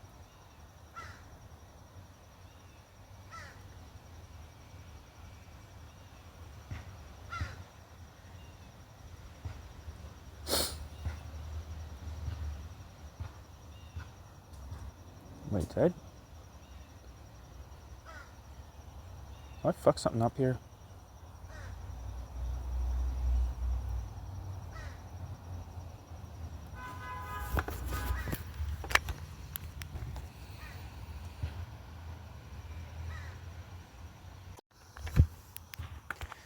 After Spaventa's death in 1883, this rise in positivism and the decline of the, quote, historical right, end quote, with which Spaventa had been politically associated, combined to erase his memory almost completely from Italian culture. By 1897, Labriola could rightly say of the whole Neapolitan Hegelian movement, quote, every trace, and even the memory of this movement, has passed away among us after the lapse of but a few years. The writings of those thinkers are not found anywhere but in the shops of antiquarians and second-hand book dealers.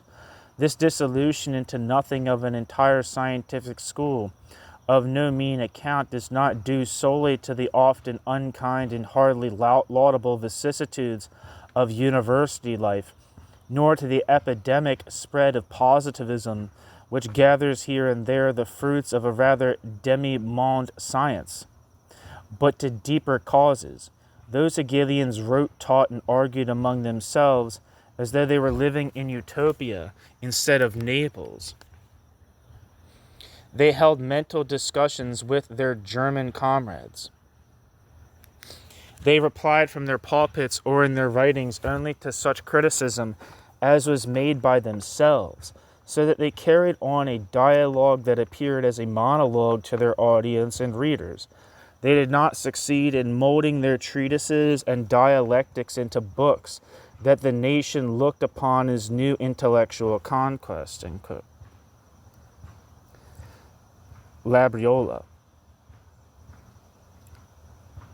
in a letter to Sorel from the 14th of May, 1897, and footnote.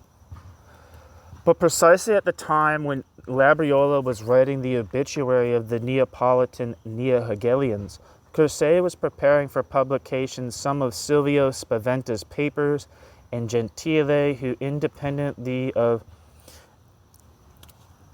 Labriola had reached similar conclusions and had arrived at almost an identical evaluation of Spaventa, was becoming interested in publishing all those writings that later became Spaventa's collected works, opere.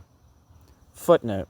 Thus, in a letter dated the 16th of September, 1897, to his former teacher, Donato Giagia, Gentile writes, quote, think that Bertrando Spaventa has just about in vain lectured to several generations of youth, and to the best of them, how many today uphold his thought? Almost all of them, at that time enlightened by that profound light that emanated from his words in his lectures and in his books, were not affected. The substance of his teaching did not come down to them, ... and they went back to Kant or even to pre-Kantianism, end quote. Gentile, end footnote.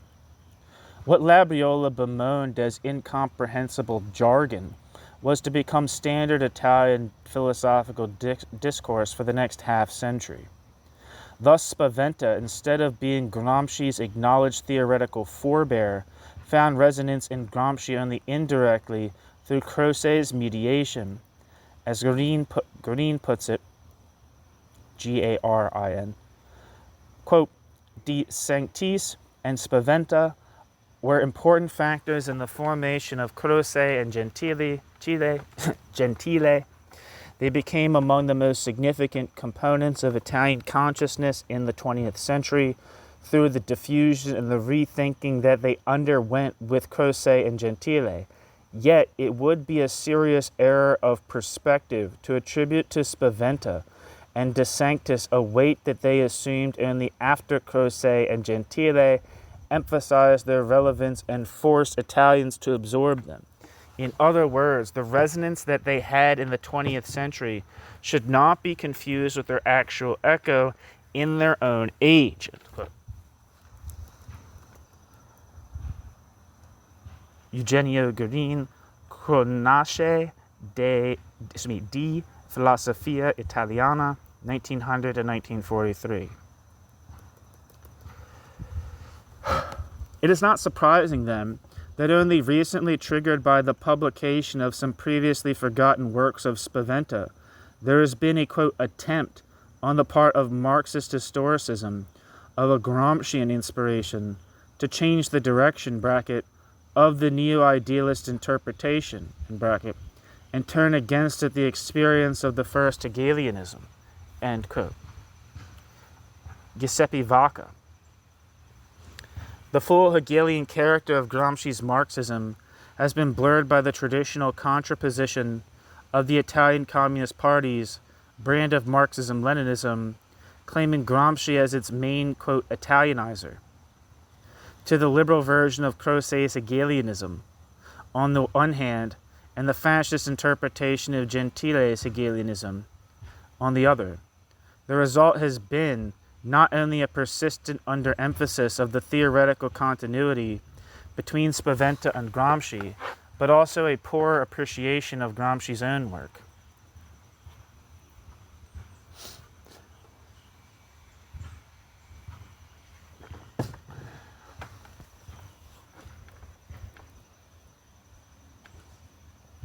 The trajectory of Spaventa's thought shows striking parallels with that of Gramsci's. While Gramsci experienced his, quote, revolutionary apprenticeship, and quote, in Turin as a journalist, 1917 to 1919, Spaventa did his in Naples as a priest, 1842 to 1850. The period of initiation for both ended with the failure of revolutionary movements that sprang from socio-political crises, 1848 and 1919.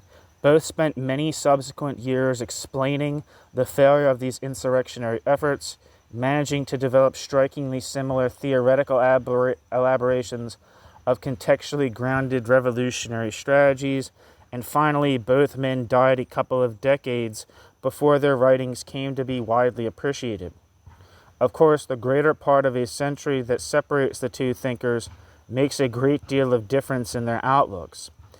But they were both vitally concerned with the Italian Revolution, understood as the coming into being of a new humanity, along the lines traced out by the Hegelian model, and to this extent, the theoretical frameworks they developed are strikingly similar.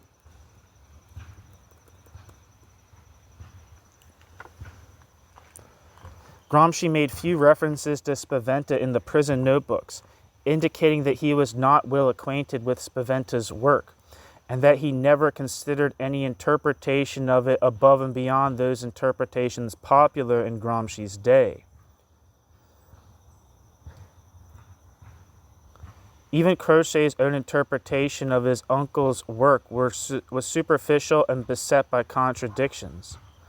Thus, in La Letteratura della Nuova Italia, Croce wrote that Spaventa, quote, had an insatiable thirst for truth, and although a Hegelian by conviction, he did not reduce the master's philosophy to a catechism to be repeated and defended for sectarian reasons, but sought to absorb it and transform it into his very own blood. He exposed it to the fire of all objections and criticisms, always ready to try to understand the adversary, whomever he might be, always concerned with those aspects of truth that could remain hidden to him, end quote. Yet only a short year later he could downgrade Spaventa to the level of a mere epigon, who, quote, attempted to think, and he could not, so he merely repeated, end quote.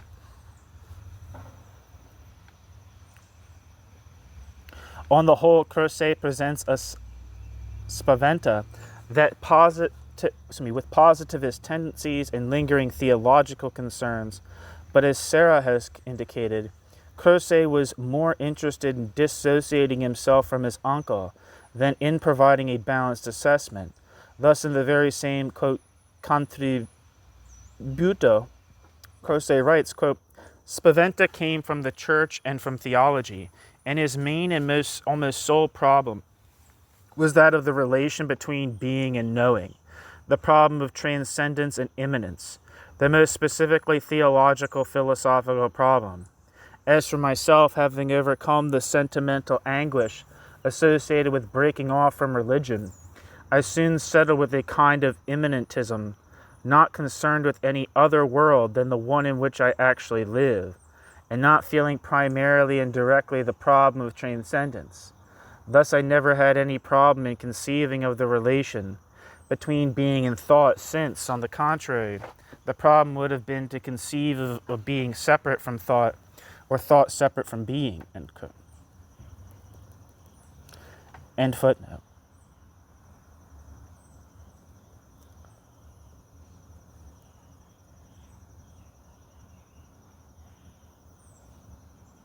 That quote was from Croce. I forgot to say that. End footnote. But recent Gramscian interpretations of the pre-1848 Neapolitan scene tend to go beyond the traditional Crocean view, regarding it simply as a liberal and progressive phase in the process of Italian unification, and surpass also the Gentilian accounts of a Spaventa, in whom philosophy and politics are radically separated. Footnote: for a systematic critique of traditional Spaventa interpretations, see Vaca, Politica e Filosofia. The main points of the Gentilian interpretation of Spaventa, according to Vaca, focus on the, quote, very successful schema of the historiography of Italian and European philosophy, the exponent of Hegel in Italy, the lively and polemical adversary of positivistic fashions that will invest Italian academic culture around 1870, end quote. Vaca. All of this, however, took place after the militant experiences of the 1848 to 1851 period, completely overlooked by Gentile and Croce. End footnote. Recent research shows that Spaventa was not only familiar with Ludwig von Stein's Der Sozialismus und Kommunismus der heutigen Frankreich, but that he went so far as to seek a publisher for an Italian translation of this work which he wanted to prepare.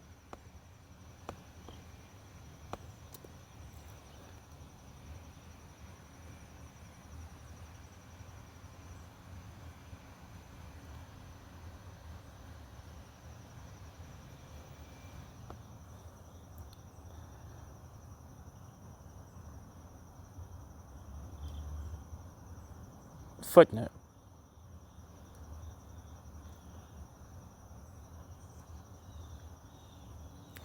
I don't know if I already read this or not. For a systematic critique of traditional Spaventa interpretation, see Vaca, Politica e Filosofia. The main points of the Gentilian interpretation of Spaventa, according to Vaca, focus on the very successful schema of the historiography of Italian and European philosophy, the exponent of Hegel in Italy, the lively and polemical adversary of positivistic fashions that will invest Italian academic culture around 1870. All of this, however, took place after the militant experiences of the 1848 to 1851 period, completely overlooked by both Gentile and Croce.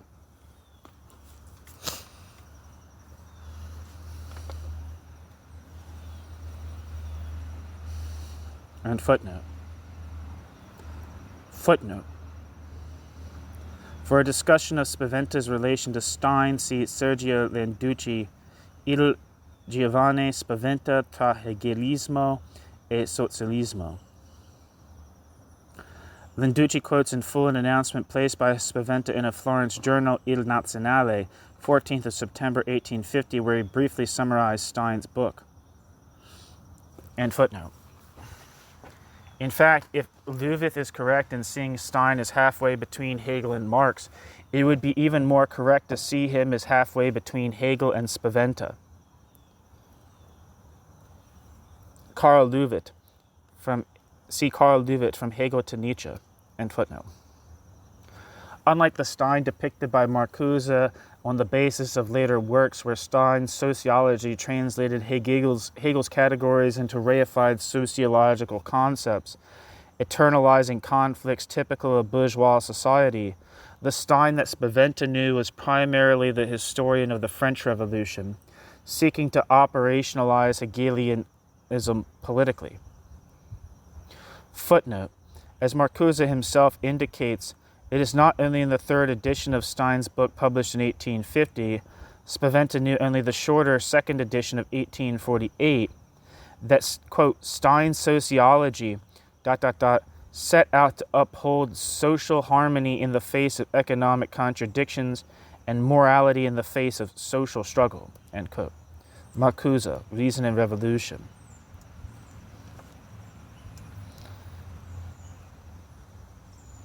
End footnote. Caught in the general enthusiasm associated with the French events prior to Louis Bonaparte's coup d'état of the 2nd of December 1851, Spaventa characterized these events as the second phase of the French Revolution, which sought the social emancipation left undone after the first phase of 1789 attained political emancipation. Quote, there are already signs of a new social transformation. The ancient world has collapsed and the new one has begun to rise. The 1789 revolution destroyed the orders, the classes, the corporations, and proclaimed the principle of equality. The new revolution will destroy all social inequalities. There will no longer be noblemen, plebeians, bourgeois, or proletarians. There will only be men. End quote. Bertrando Spaventa.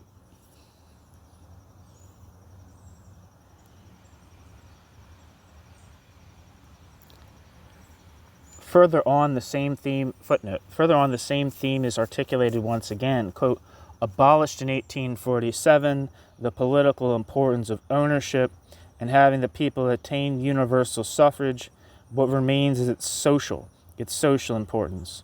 The latter, in turn, by penetrating in the political sphere, deprives suffrage itself of any truth and reality so that, ... for man to be truly free, it is necessary to guarantee him all the conditions which promote the unfolding of liberty and without which, although the law recognizes and declares him equal to another man, in fact he depends on that man, not because of accidental or particular causes, but because of the existence of an order of things that the law sanctions and justifies, end quote. Spavento.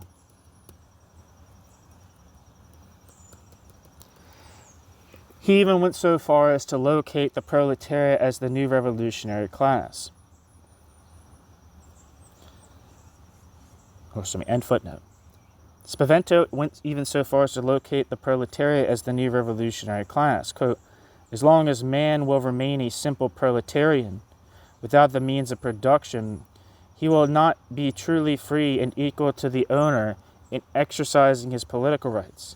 Thus the law itself, which declares absolute political equality, while not guaranteeing the conditions necessary to bring equality about, contains a great contradiction. Let me repeat that. This, the law itself, which declares absolute political equality, while not guaranteeing the conditions necessary to bring absolute political equality about, contains a great contradiction, which sooner or later results in a revolutionary movement. This contradiction is the real cause of the social struggle troubling France and is now beginning to manifest itself also within other nations in Europe. As Vaca has shown convincingly, the impact of this political upheaval, previously ignored by neo-idealist interpretations, irrefutably colors Spaventa's thought and provides the key to his later work, in fact, the theory of cultural hegemony that Spaventa developed during this period is based largely on the leading revolutionary role that Spaventa assigned to intellectuals, philosophers, in the creation of a new ethical state that would, when systematically taught, help constitute a new humanity, echoing Marx and Engels' criticism of utopian socialism, criticism unknown to Spaventa. Spaventa railed against utopias for their failure to develop the mediations necessary to guarantee their realization. Footnote: since he saw systems of social philosophy rooted in, quote, universally felt needs, for a general and intermediate happiness, which is, quote, always the same at all times and which does not differ in quality, but rather in the liveliness of its articulation, according to the diversity of individuals, epochs, and events, end quote. Spaventa, the function... Excuse me.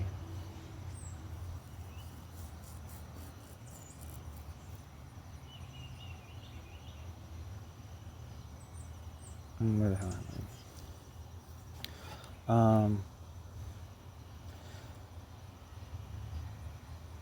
For Spaventa, the function of intellectuals and social philosophers is to elaborate these needs into concrete projects of social reconstruction.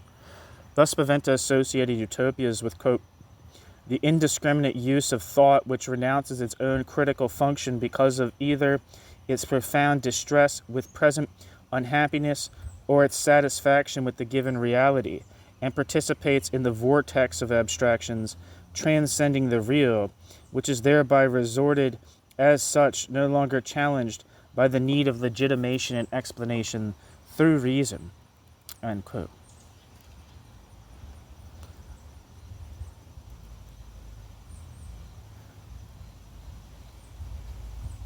Vaca.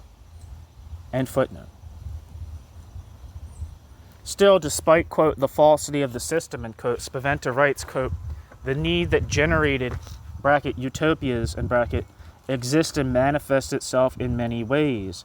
It is a growing illness that corrodes all social orders, and if the reforms themselves may be utopian, the idea of reform itself is certainly not, end quote. Spaventa.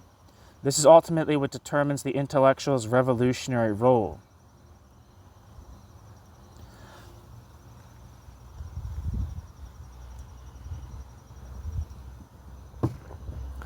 The philosophers are the precursors of revolution, when the social and political conditions of the life of a people do not correspond to the new principle that has developed in the world of intelligence.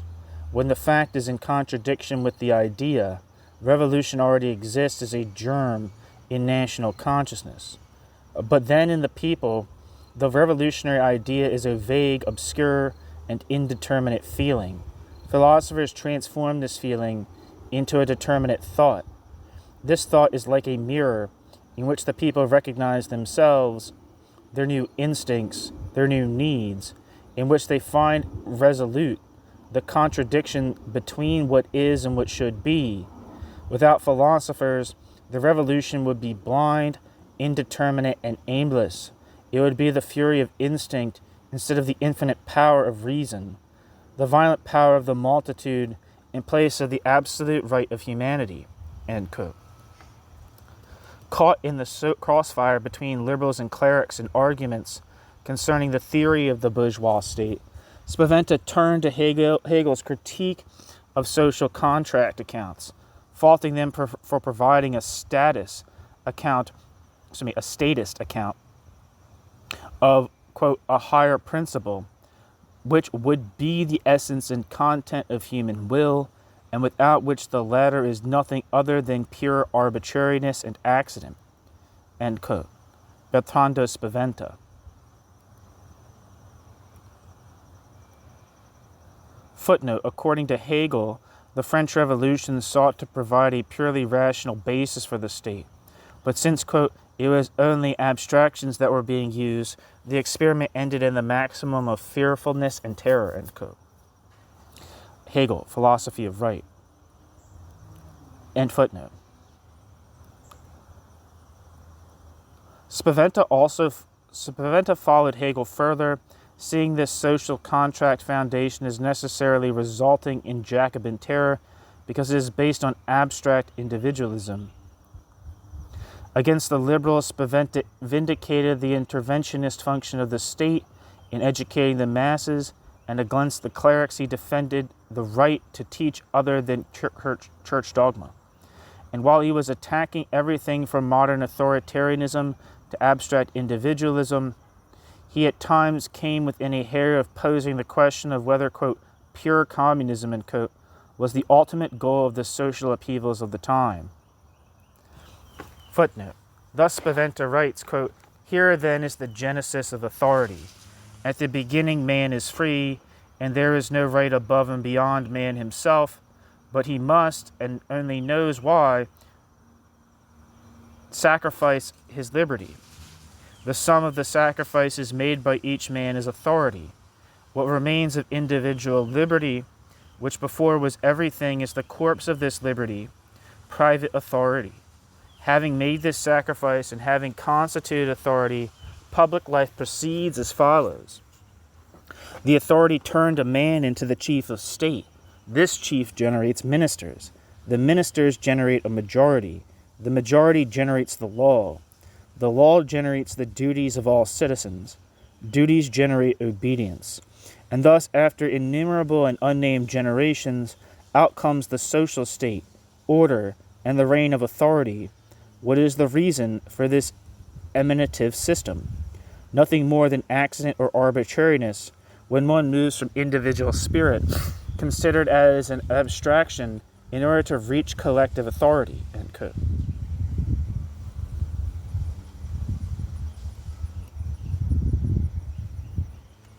Spaventa. End footnote.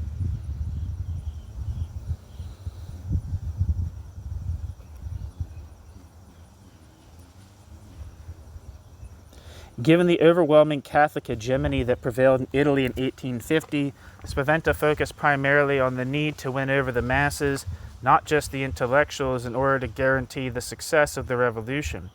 To this end, he fought those who could apply liberal principles of scholarly competition to instruction, thus ruling out vigorous state intervention in education and consequently accepting continued Catholic control of that social sphere.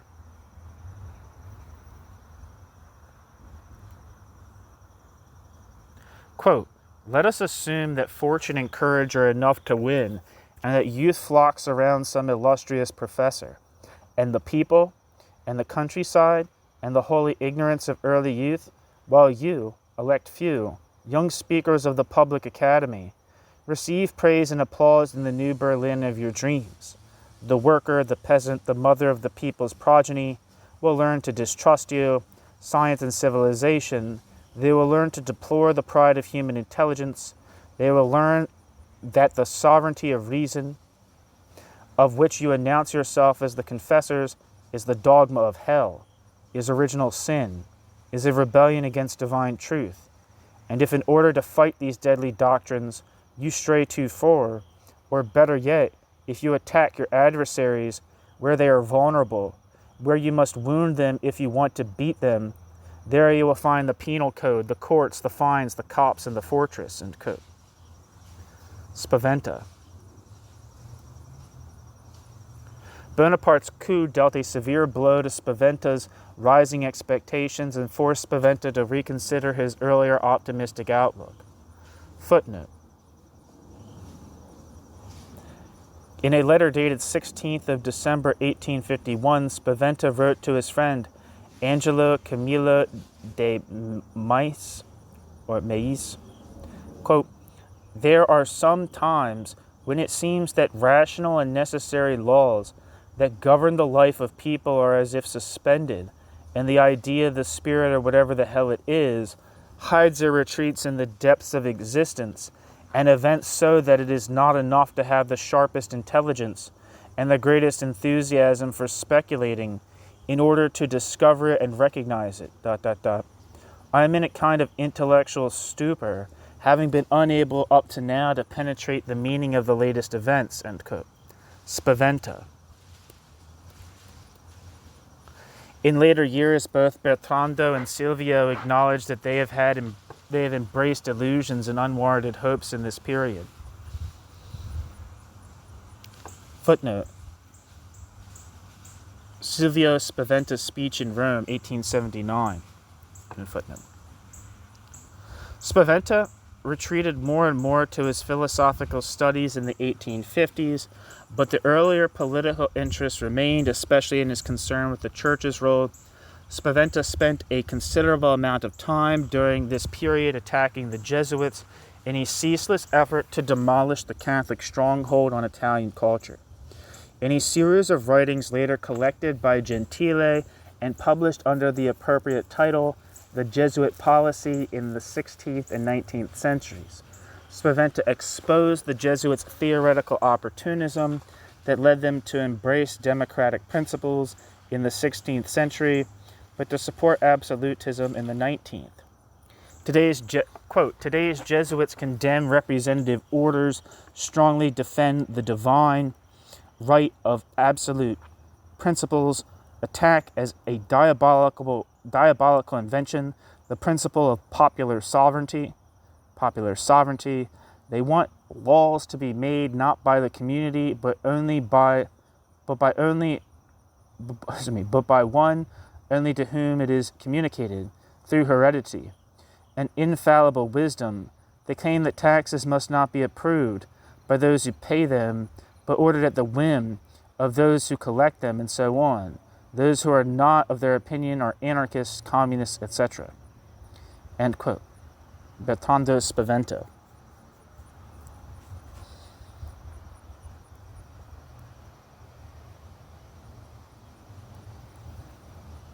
Spaventa. Yet after a rapid examination of the doctrines of such leading 16th century Jesuits as D. Lainez, Cardinal Bellarmino, F. Suarez, and J. de Mariana, Spaventa concludes, quote, "Here nothing is missing: social contract, the people's inalienable sovereignty, the delegation of power to the prince, a non-hereditary monarchy, a deliberative senate, laws made by the community, taxes voted on by those who pay them, the right to change the form of government, the justice of those governed, and the popular will as a condition of the legitimacy of power, the need for national assembly to judge the tyrant, and so on. Aren't these the germs of Rousseau's doctrine and of the French Revolution?" End quote. Spaventa. This expose of Jesuit casuistry developed into a call for religious freedom as a condition for a new kind of humanity that would eventually unseat the Catholic Church and put in its stead the ethical state. Quote, "The great enemy of all of them, Jesuits and absolute princes, are the people who no longer believe in the formulae of this or that scholastic, quickly explained and elaborated in the confessional by a minister of the company, but have some consciousness of their own right in everything in life, and begin to realize that beyond political despotism, there is an even more unbearable and iniquitous despotism that is the foundation of the first, i.e. spiritual despotism, the tyranny of consciousness. History is now at such a point where it is impossible to touch one without also touching the other. Religious freedom leads to political liberty, and the political to the religious one." End quote. Bertrando Spaventa. Footnote. The reason why in the 16th century the Jesuits could hold such liberal theories was that ultimately political hegemony was guaranteed by ideological hegemony. Quote, "The principle of sovereignty did not cause much trouble in the 16th century, and those who preached it had no reason to fear that ecclesiastic despotism could incur any danger. There was always a special reserve clause that on certain occasions could annihilate it. Above the people, natural and immediate receptacle of authority, there was always the power of him who is not subject to any laws or power other than the divine, of which he himself is the interpreter, organ, and administrator." End quote. This strategy for the attainment of bourgeois ideological and cultural hegemony, however, is not based on traditional liberal assumptions but on Hegelian theory.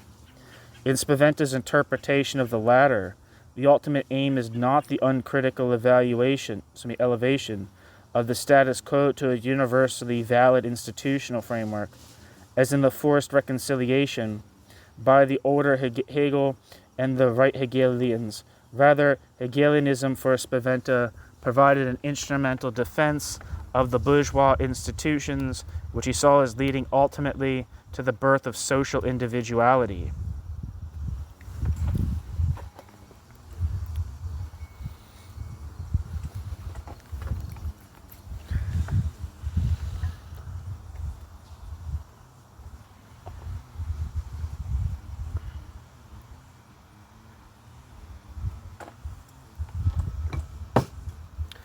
Given this state of affairs, it is not difficult to see how this Spaventian concern could feed directly into the project of national independence. It is only within that context that social emancipation can truly take place under the guidance of the national ethical state. Thus, the problematic of nationality becomes the precondition for social individuality. Spaventa writes, quote, "Nationality for us has never been a simple geographical expression, as the Austrian minister used to say. It is more than mere custom, language, art, and literature, feelings, and institutions. This nationality we have already had for some time, and we are not satisfied with it. Nationality is for us unity, free, powerful, and living unity as state. And why do we want this unity as a free state? Because we know that only in unity, in a free state, can we freely unfold all the powers of our lives. Only in that can we be and know ourselves as truly ourselves. This is already an implicit confession that up to now we have not been in all forms of our existence what we could have actually been." End quote. Bertrando Spaventa.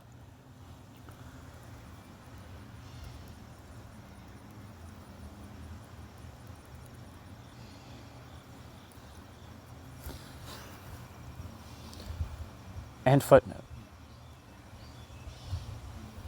Contrary to neo-idealist interpretations, this shift from political to cultural concerns during the 1850s extended what Vaca identifies as the three main achievements of the 1840s, i.e. the critique of the right of people as innate, the recognition of the central role of the masses in the revolutionary process, and a preliminary outline of a theory of the ethical state, and fed increasingly into the politics of the moderates.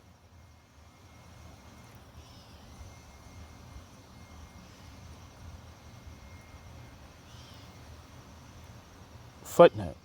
Thus, Guido do Ruggiero, in his book Hegel of 1948, sees this shift as, quote, "an involution of the system," end quote. Elsewhere, de Ruggiero argues that Spaventa's, quote, "abstract rationalism," end quote, had as its outcome a fusion with the, quote, patriots, end quote.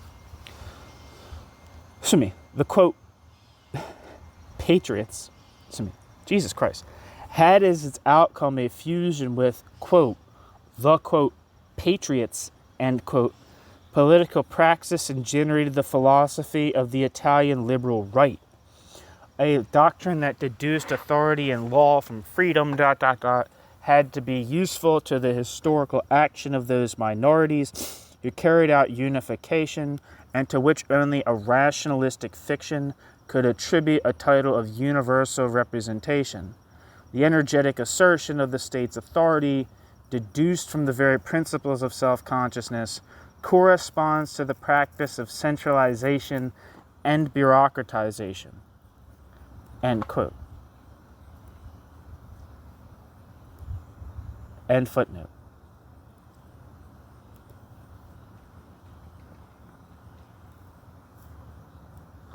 Following Gramsci's analysis of the Italian Risorgimento, Vaca bemoans the subordination of the radical elements, the Jacobins of Giuseppe Garibaldi's Parti di Azione,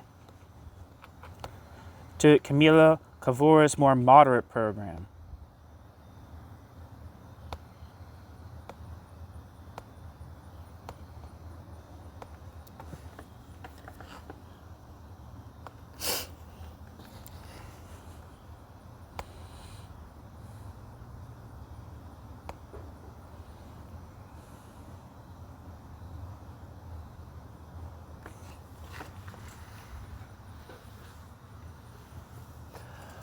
Following, where am I?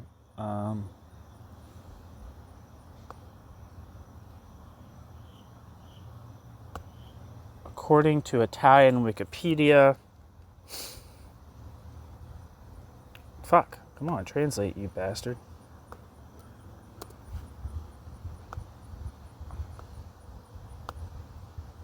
Fuck with my internet for a second. Let me try again. Translate to English. Here we are. The Action Party was no, that's not what I'm looking for.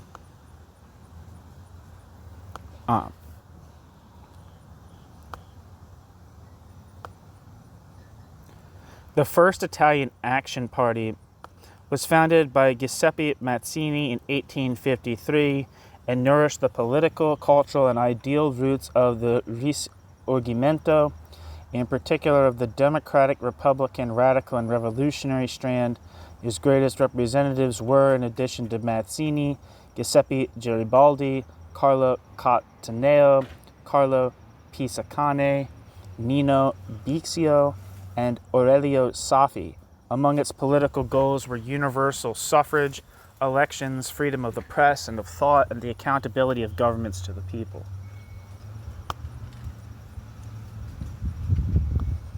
And who is Camillo Cavour?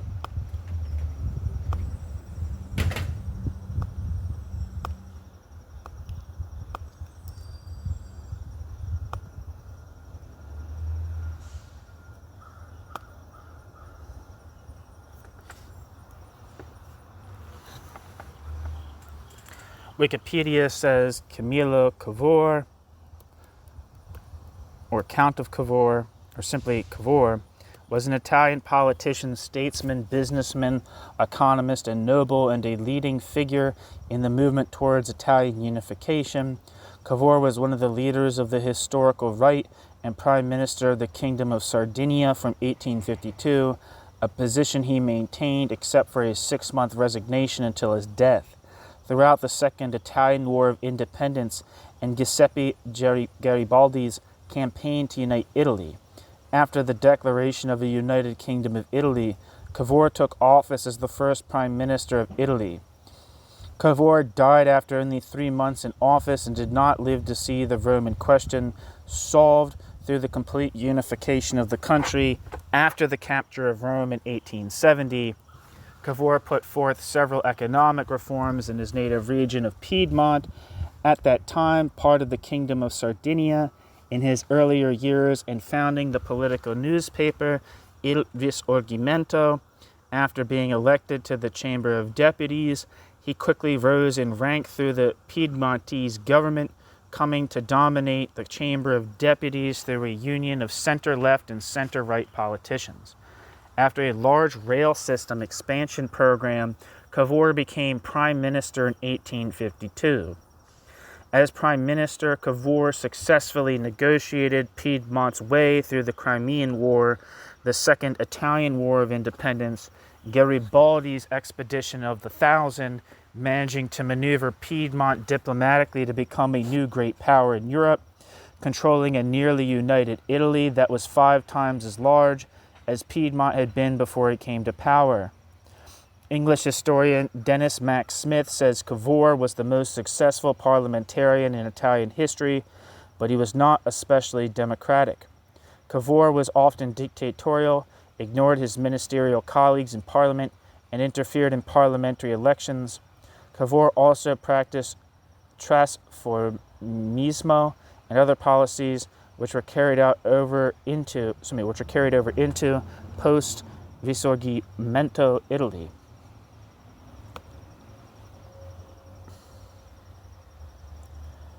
Back to the text.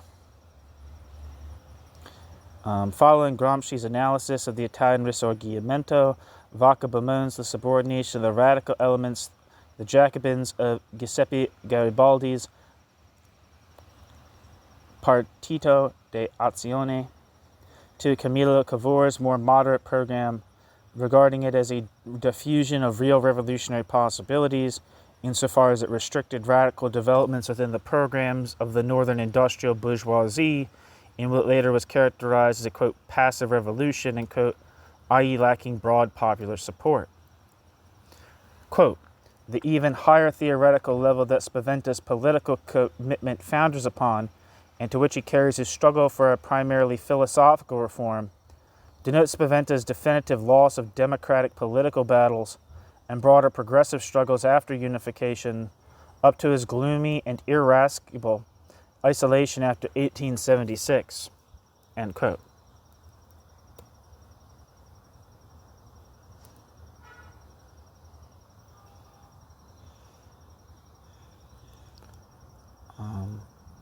Vacca.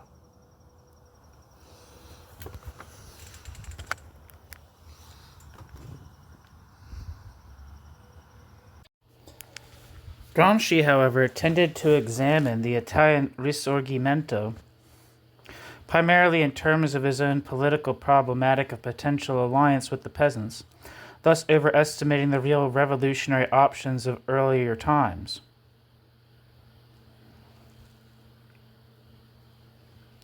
But it is unfair to criticize Spaventa for not choosing alternatives that were never really available to Spaventa, confronting what was to become a major issue of the next century of socialist history, the revolutionaries' attitude toward bourgeois revolutions.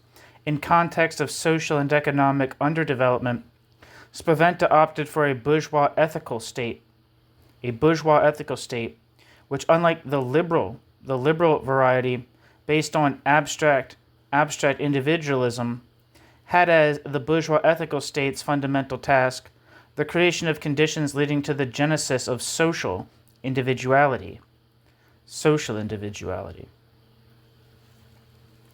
Although it is true that any mention of communism and socialism disappeared from Spaventa's later discourse, the task that remained was to create a new type of humanity. The function of the ethical state is precisely to mediate between the given civil society and a society of social individuals within a reconciled universal community of states, which Spaventa identified as Hegel's absolute spirit. In Vacca's words, quote, it is an original form of state having an active and driving function towards civil society, in the attempt to overcome its own divisions from it, produced by civil society, a state at the basis of which is an ever-growing political participation by citizens, and whose political and pedagogical goal is the gradual development of political participation and of the material and cultural elevation of the community.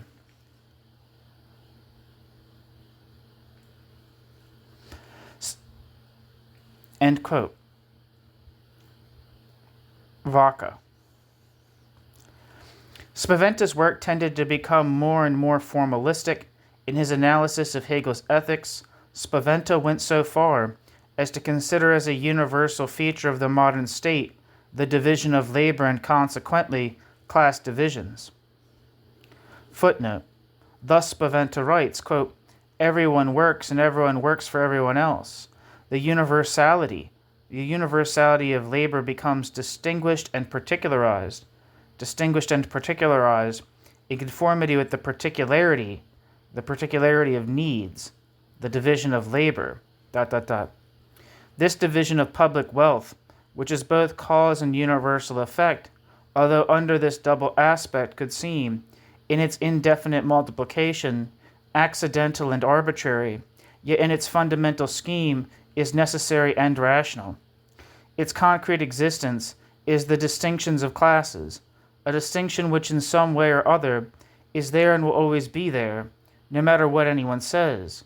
It will no longer be there only when, e.g., the fields will yield wheat by themselves, the wheat will become flour by itself, and the flour bread, and when fish will catch themselves and fry themselves, etc. Each class has its own particular basis for subsistence, its own work needs, satisfactions, goals, culture, customs, etc. This distinction is by no means purely natural. It is not a caste. The individuals belong to this or that class according to intelligence, ability, chance, etc. End quote. Spaventa.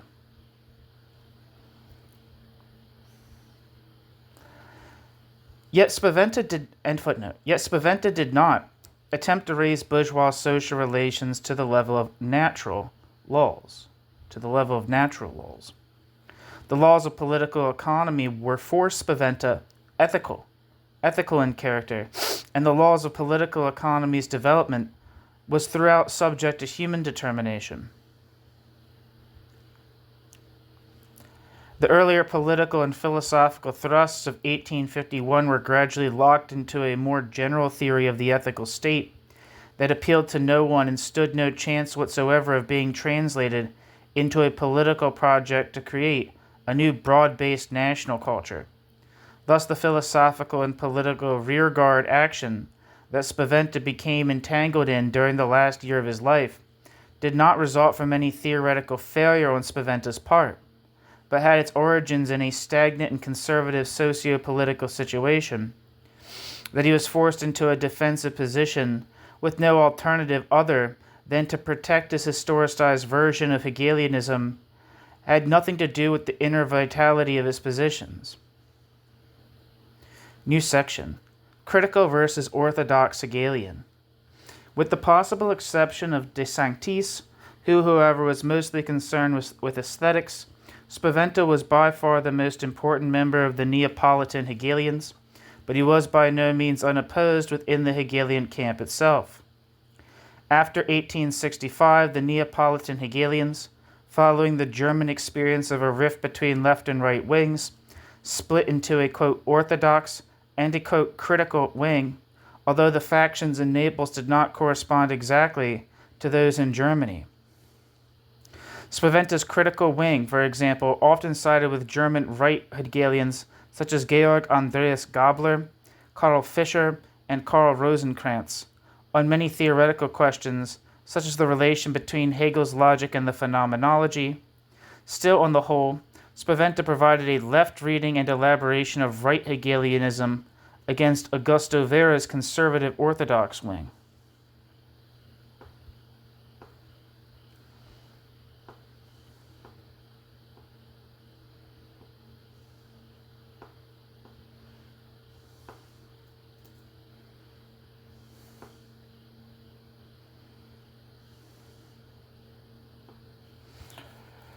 With Hegelianism as the official philosophy of the new Italian state, or so it came to be regarded after 1876 following its decline, the orthodox and critical wings clashed on almost every significant issue that they faced during the decade or so of their theoretical hegemony.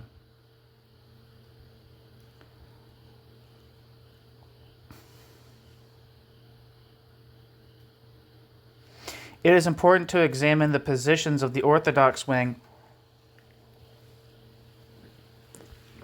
to understand fully why Spaventa's theory took what at first sight appears to be a step backward with respect to the bold positions of 1851. Furthermore, such examination will also help explain why Hegelianism declined rapidly after Spaventa's death. Even before the clashes with the critical Hegelians, Vera had enjoyed considerable prestige abroad as the leading Italian Hegelian. Footnote: for an excellent account of Vera's fortunes as well as a lot of what follows, see Aldrini. End footnote. While Spaventa and the critical Hegelians had been intimately involved in the political clashes of 1848 and their aftermath, Vera spent his whole period abroad, aloof from all political confrontations. Footnote. This political question explains why, unlike the violent opposition met by the outspoken Spaventa and De Sanctis, when they returned to Naples, Vera received such a warm welcome that many foreign observers were led to mistakenly regard him as the leading Hegelian in Naples. End footnote. Up to 1848, Vera had been a liberal who defended with Spaventa the correspondence between German philosophy and the French Revolution. Footnote. Thus, in 1843, Vera had written, quote, German philosophy should bring about in the moral and the intellectual order what the French Revolution has brought about in the social and political order.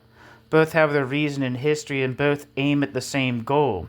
The principle from which they originate is the same. It is the need of science and of freedom, ... If the results obtained by the French Revolution have been more striking and rapid, it is because it functions in the world of facts and force, is its instrument. Philosophy functions in the world of ideas, and its instrument is thought. Its march is slower and more painful, more silent, but its results will be more stable and decisive. End quote. Augusto Vera.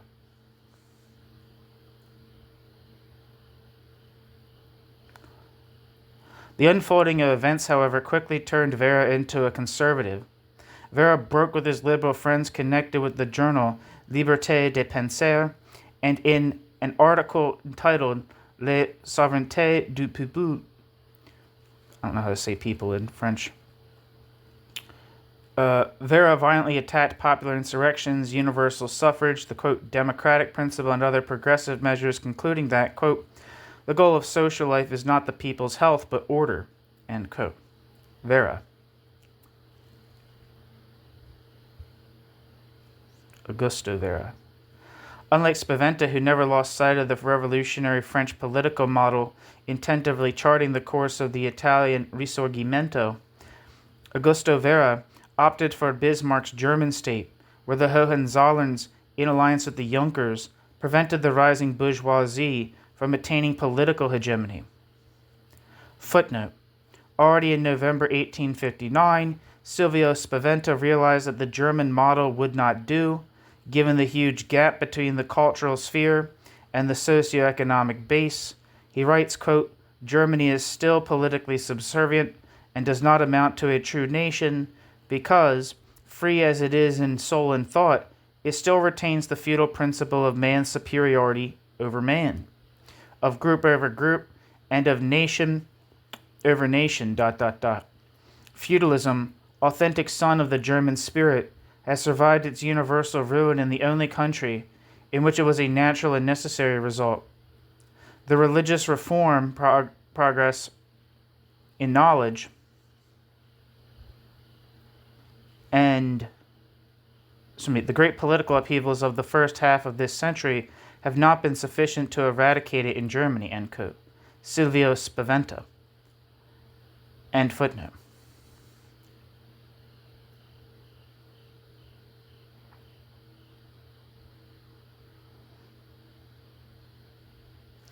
In doing so, Vera apparently closed his eyes to the fact that the German and Italian socioeconomic situations were qualitatively different, and that in the latter a liberal bourgeoisie, although relatively weak, was all on its way to gaining the upper hand over the whole project of national unification under the banner of a, quote, moderate program.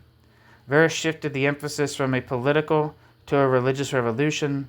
The bourgeoisie need not upset existing power relations.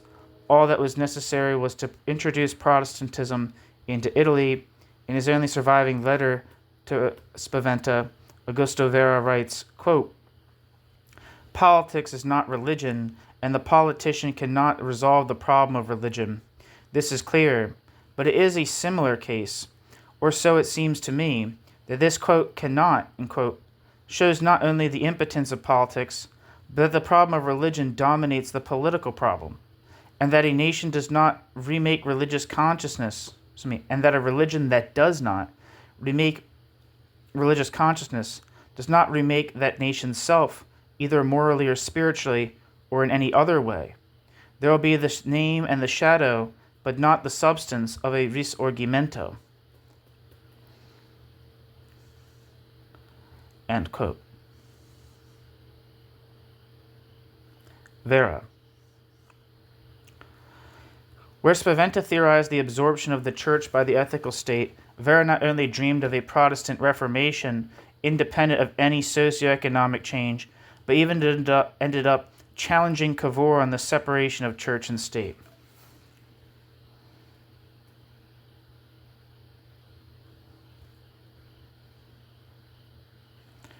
Afraid of the political upheavals taking place in capitalist states such as France and England, Vera opted tout court for the authoritarian German state. The conservative framework clashed with the outlook of the critical Hegelians.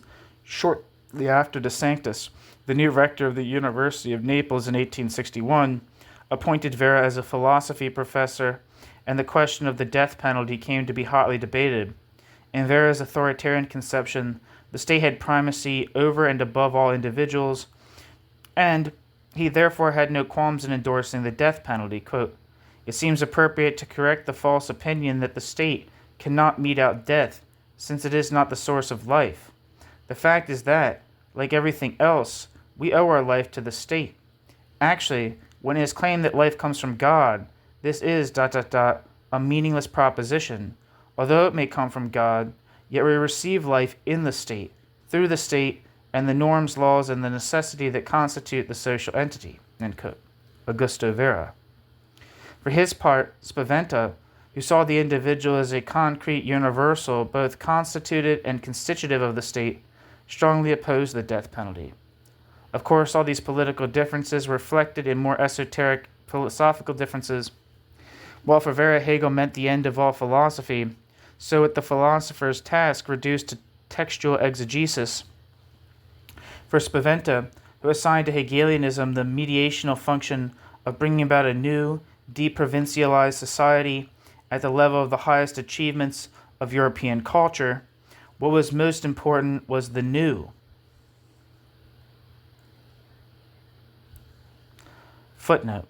Thus Vera's claim that, quote, "Hegel's philosophy closes in all its constituent parts philosophy's historical cycle," end quote.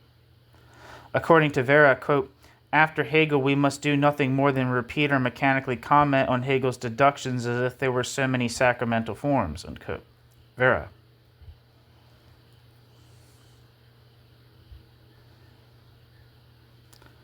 Footnote. In direct reference to Vera, Spaventa writes, quote, "If there is something that I abhor, ... it is precisely the mechanical reproduction of someone else's doctrine. In the philosophers, in true philosophers, there is always something which is more than themselves, and that of which they are conscious. And this is the germ of a new life.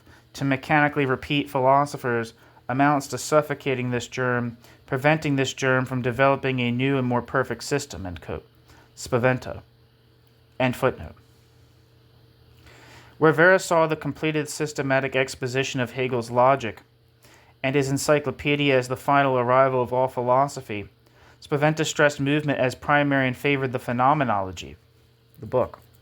According to Vera, quote, "that the phenomenology was published before the system that subsequently came out under the title of Encyclopedia of the Philosophical Sciences is nothing but a subjective and accidental occurrence, while the objective and essential fact is that the system preceded the phenomenology," end quote. Augusto Vera.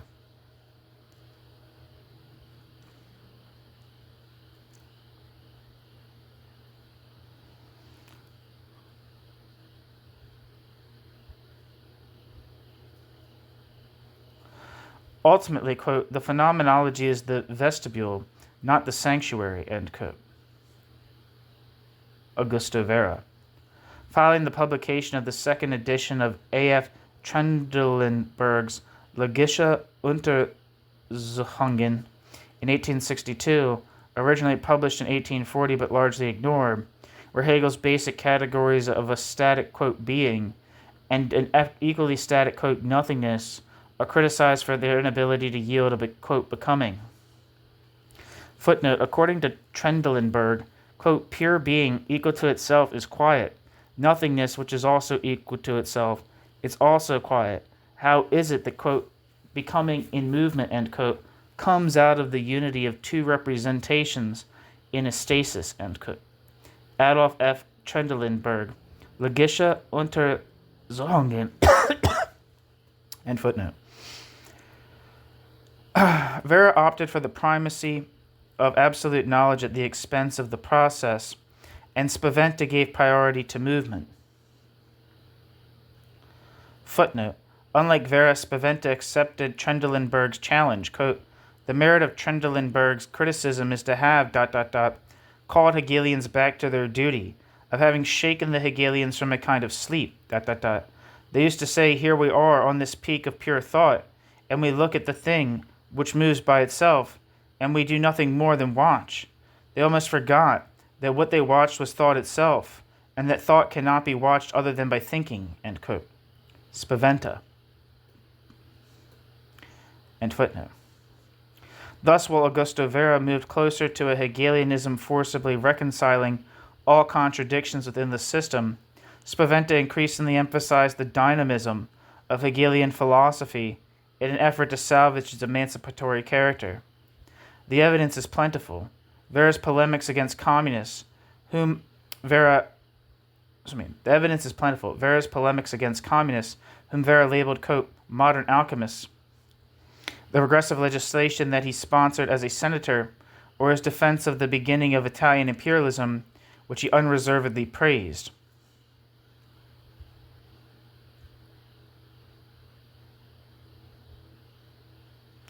Footnote. As Oldrini points out, the communism that Vera attacked is of the utopian variety.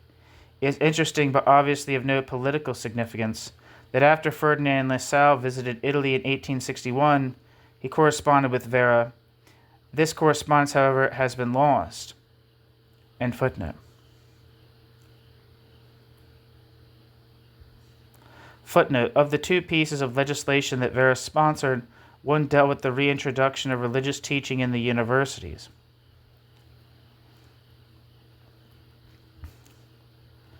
End footnote. Footnote.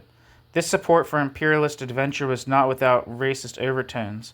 In fact, one of his fellow Orthodox Hegelians wrote a book around that time defending imperialism in terms of the racial superiority of whites. End footnote. But the point has been made.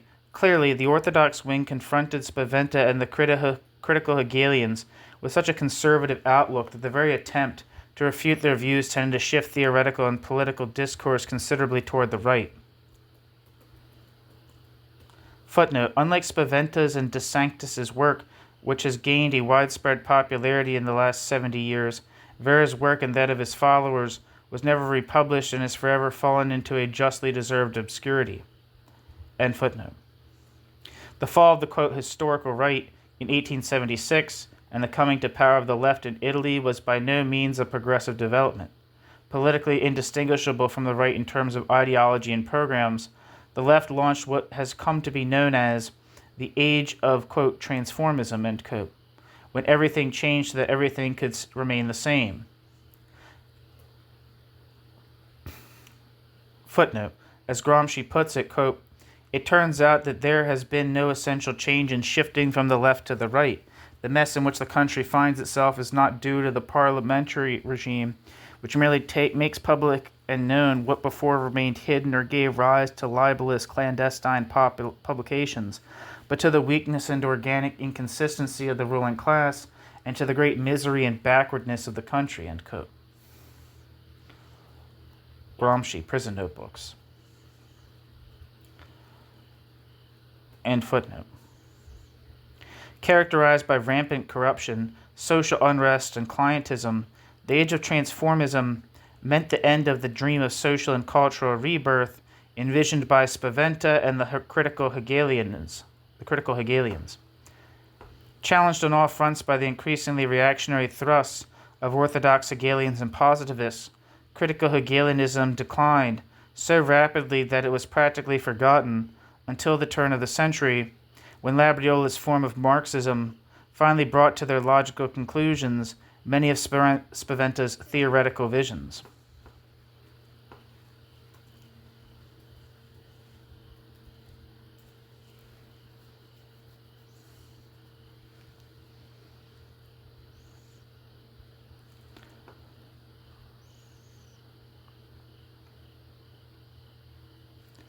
Wikipedia says transferismo was the method of making a flexible centrist coalition of government which isolated the extremes of the political left and the political right in Italian politics after the Italian unification and before the rise of Benito Mussolini and Italian fascism.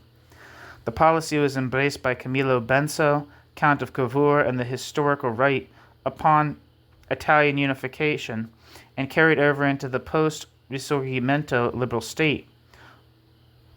Agostino de Praxis, the prime minister in 1883 and member of the left, continued the process. He moved to the right and reshuffled his government to include Marco Minghetti's liberal conservatives. De Praxis had been considering that move for a while. The aims were to ensure a stable government that would avoid weakening the institutions by extreme shifts to the left or the right, and to ensure calm in Italy. At the time, middle-class politicians were more concerned with making deals with one another than with political philosophies and principles. Large coalitions were formed, and members were bribed to join them. The Liberals, the main political group, was tied together by informal gentlemen's agreements, but they were always in matters of enriching themselves. Actual governing did not seem to be happening at all, but the limited franchise led to politicians not having to concern themselves with the interests of their constituents. One of the most successful politicians was Giovanni Giolitti, who succeeded in becoming prime minister on 5 occasions over 20 years. Under his influence, the Liberals did not develop as a structured party and were a series of informal personal groupings with no formal links to political constituencies. However, transformismo fed into the debates that the Italian parliamentary system was weak and failing and became associated with political corruption and was perceived as a sacrifice of principles and policies for short-term gain. The system was loved by few and seemed to be creating a huge gap between politicians and their constituents. The system brought almost no advantages, as literacy remained the same in 1912 as before unification, and backward economic policies and poor sanitary conditions continued to prevent the country's rural areas from improving.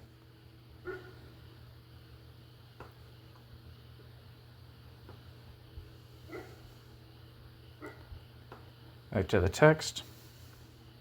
Challenged on all fronts by the increasingly reactionary thrust of Orthodox Hegelians and positivists, critical Hegelianism declined so rapidly that it was practically forgotten until the turn of the century, when Labriola's form of Marxism finally brought to their logical conclusions many of Spaventa's theoretical visions.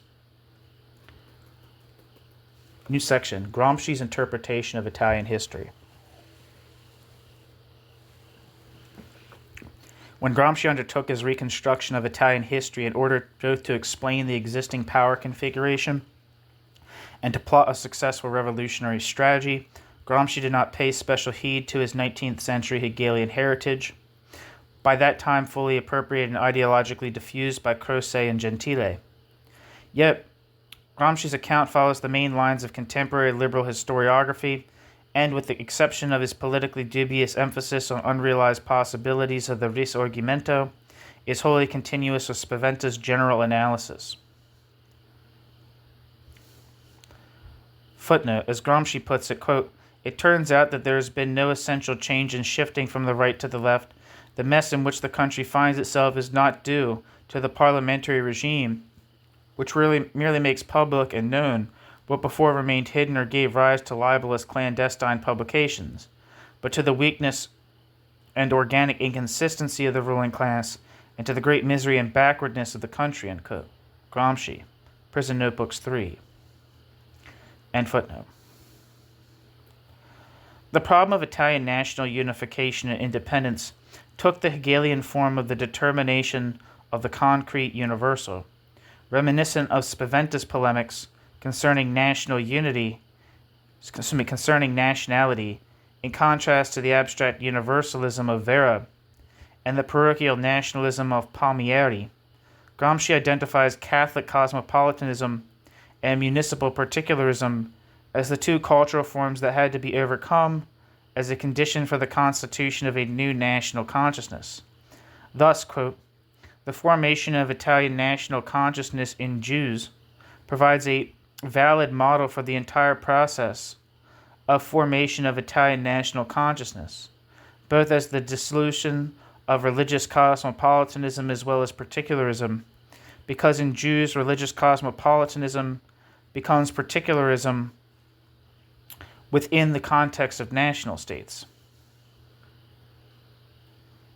End quote. Gramsci. Footnote.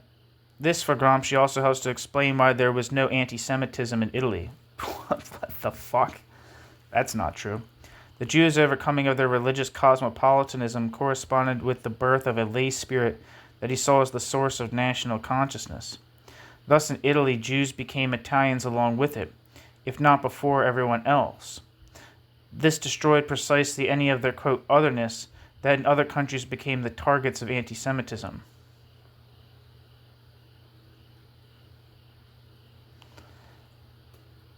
End footnote. All of Spaventa's polemics against Catholic hegemony were taken a step further by Gramsci, who now saw hegemony working at the broader level of international power relations. In Gramsci's analysis, the notion of hegemony gained even more importance since he saw that the economic conditions for revolution were altogether lacking in Italy.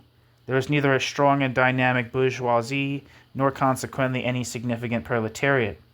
Thus, quote, the problem was not so much one of freeing already developed economic forces from antiquated juridical and political fetters as to create the general conditions so that these forces could arise and develop on the model of other countries, end quote. Gramsci. Footnote. Elsewhere in Prison Notebooks 3, Gramsci writes, quote, from 1861 to 1876, the government of the right had only timidly created the general external conditions for economic development, systematization of the governing apparatus, highways, railroads, telegraphs, and had taken care of the finances overtaxed by the wars of the Risorgimento. The left, had continued the right's policies with men and slogans from the left, end quote. Gramsci. End footnote. As opposed to the model of base and superstructure used by the Second International to explain the unfolding of events, Gramsci analyzed revolutionary struggles primarily in terms of the battle for hegemony and the formation of historical blocks. From such a perspective, the Risorgimento was possible only as a result of a, quote, or a weakening of the papacy, end quote. Since to complicate the problem, Gramsci fully acknowledged that the forces of national unification were very weak.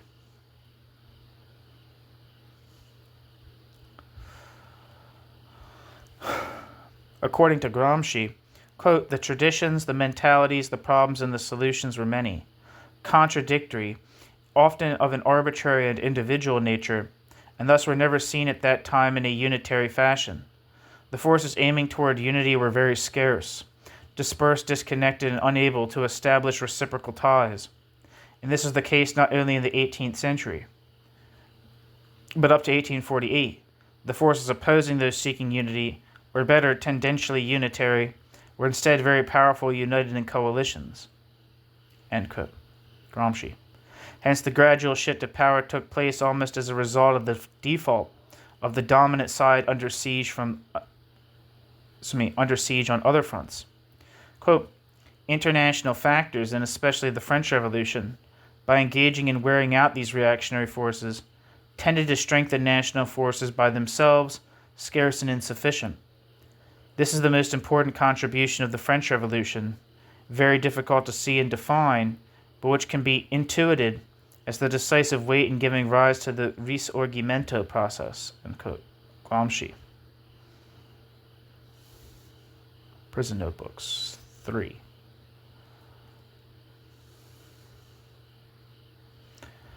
What Gramsci merely intuited, of course, has long since been fully corroborated. In fact, the very development of the Neapolitan Hegelianism that played such an important role in shaping Gramsci's own intellectual heritage was the direct result of attempts by progressive Southern intellectuals to transpose the ideas of the French Revolution onto Italy in hopes of triggering similar events. Given Gramsci's own negative appraisal of the chances for a revolution to develop out of national unification, one would expect Gramsci to approve of a general strategy of, quote, war of position, end quote, aimed at gradually gaining cultural and ideological hegemony by creating conditions for the revolutionary changes that would usher in the new humanity he envisioned. This, after all, was Spaventa's strategy from the crushing disappointments of 1851 up to his death in 1883. As we have seen, what Spaventa required, in addition to the establishment of viable economic infrastructure, the order of the day, at least in the North, was the simultaneous weakening of the still very strong Catholic forces. This was to be carried out through massive state intervention in education, welfare, and other social functions assumed heretofore by the Church, a sharp separation of church and state that would allow the state to take over the spiritual functions of the church, and the constant introduction of ever larger sections of the population into the new nation's social, political, and cultural life. In retrospect, Spaventa's approach assumes the characteristics of a well-thought-out war of position in a situation where little else seemed more promising. As such, it is hardly justifiable to regard it merely as the strategy for a, quote, passive revolution, end quote, as Gramsci came to characterize the Risorgimento. Gramsci asked himself whether the first period of the Italian Risorgimento should be seen as involving a war of position, but against the thrust of his own argument, he refused to answer in the affirmative. Instead, he constructed the process by which Cavour and the moderates gradually checkmated Mazzini and Garibaldi's Action Party. He points out the role the Action Party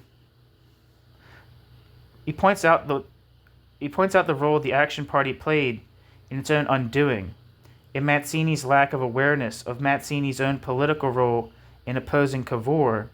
In fact, in the Action Party, Gramsci sees only Carlo Piccone as coming close to any kind of historical self-consciousness, and in the Action Party's failure to develop a Jacobin strategy based on an agrarian policy that would have engaged the overwhelming majority of Italian masses, at that time still largely peasant, in the project of national unification.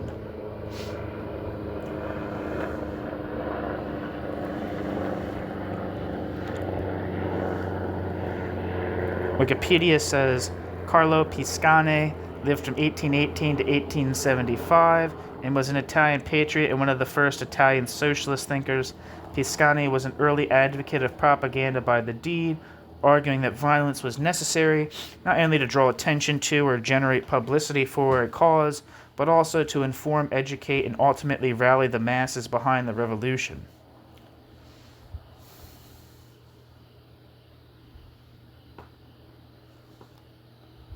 Back to the text.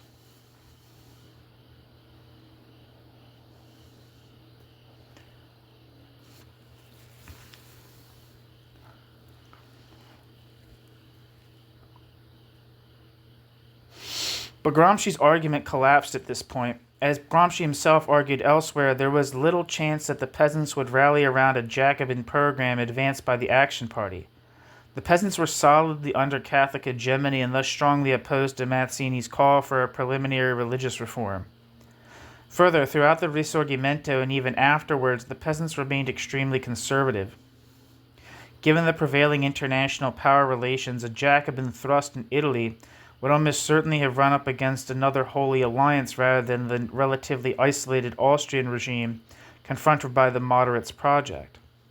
This paradox in Gramsci, a generally liberal Hegelian reconstruction alongside an unrealizable Bolshevik interpretation, has been explained in terms of Gramsci's general political and theoretical orientation.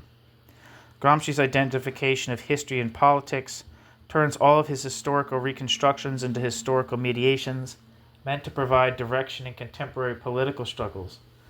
Croce's claim that all history is present history was radicalized into present politics by Gramsci, who then accused Croce of falling into ideology by not pushing this axiom far enough. Thus, although he was engaged in interpreting Italian history long before he became engaged in explaining fascism, Gramsci's analysis ends up by examining the Risorgimento in terms of the political tasks of the 1920s. His ascribing a Bolshevik role to the Action Party reflects his more direct concerns with the problems of political organization of Gramsci's own time. Footnote. In fact, Gramsci claimed that Croce and Adolfo Omodeo fell into ideology in not seeking, quote, to generate present political forces, end quote. This is consistent with Gramsci's general theoretical framework, whereby scientificity is a function of meaningful social and political mediation. Whatever conceptual structures remains outside of this process automatically becomes metaphysical and ideological.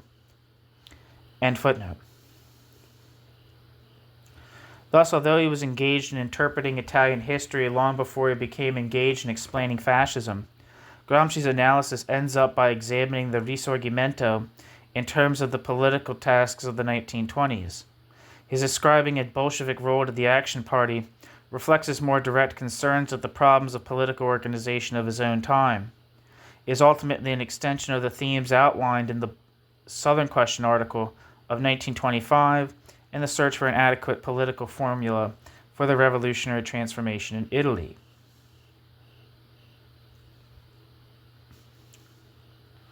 Although it is explained easily enough, this contradiction signals a different and deeper quandary involving Gramsci's very conception of Marxism. Gramsci's Marxism is, quote, a reform and a development of Hegelianism, end quote, but a reform and development that takes Bolshevism as its mode of realization. Gramsci's 1917 characterization of Bolshevism as the living of the, quote, Marxist thought that never dies, which is the continuation of Italian and German idealist thought, end quote, a Spaventian formulation if there ever was one, is later elaborated but never fundamentally modified. The one-sidedness of all knowledge which Gramsci argued for against Bukharin hits also the Hegelian framework, which Gramsci comes to ground as the mediational reconstructions, whose scientificity is only pragmatically validated. The foundation of Gramsci's philosophy of praxis is based ultimately on faith that mankind is on the brink of a new epoch of true humanity, Hegel's absolute or Marxist communism, and that Leninism constitutes its mode of realization. The first tenet, inherited from the Spaventian tradition, may still be viable, but the Leninist model, through which Gramsci attempted to historicize the notion of a new epoch, not only was obsolete at the time Gramsci was writing, but wrought havoc whenever it ran up against the theoretical framework.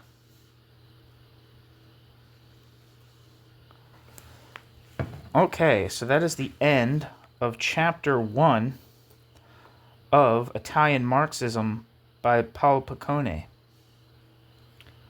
I don't know when the next chapter is going to be up.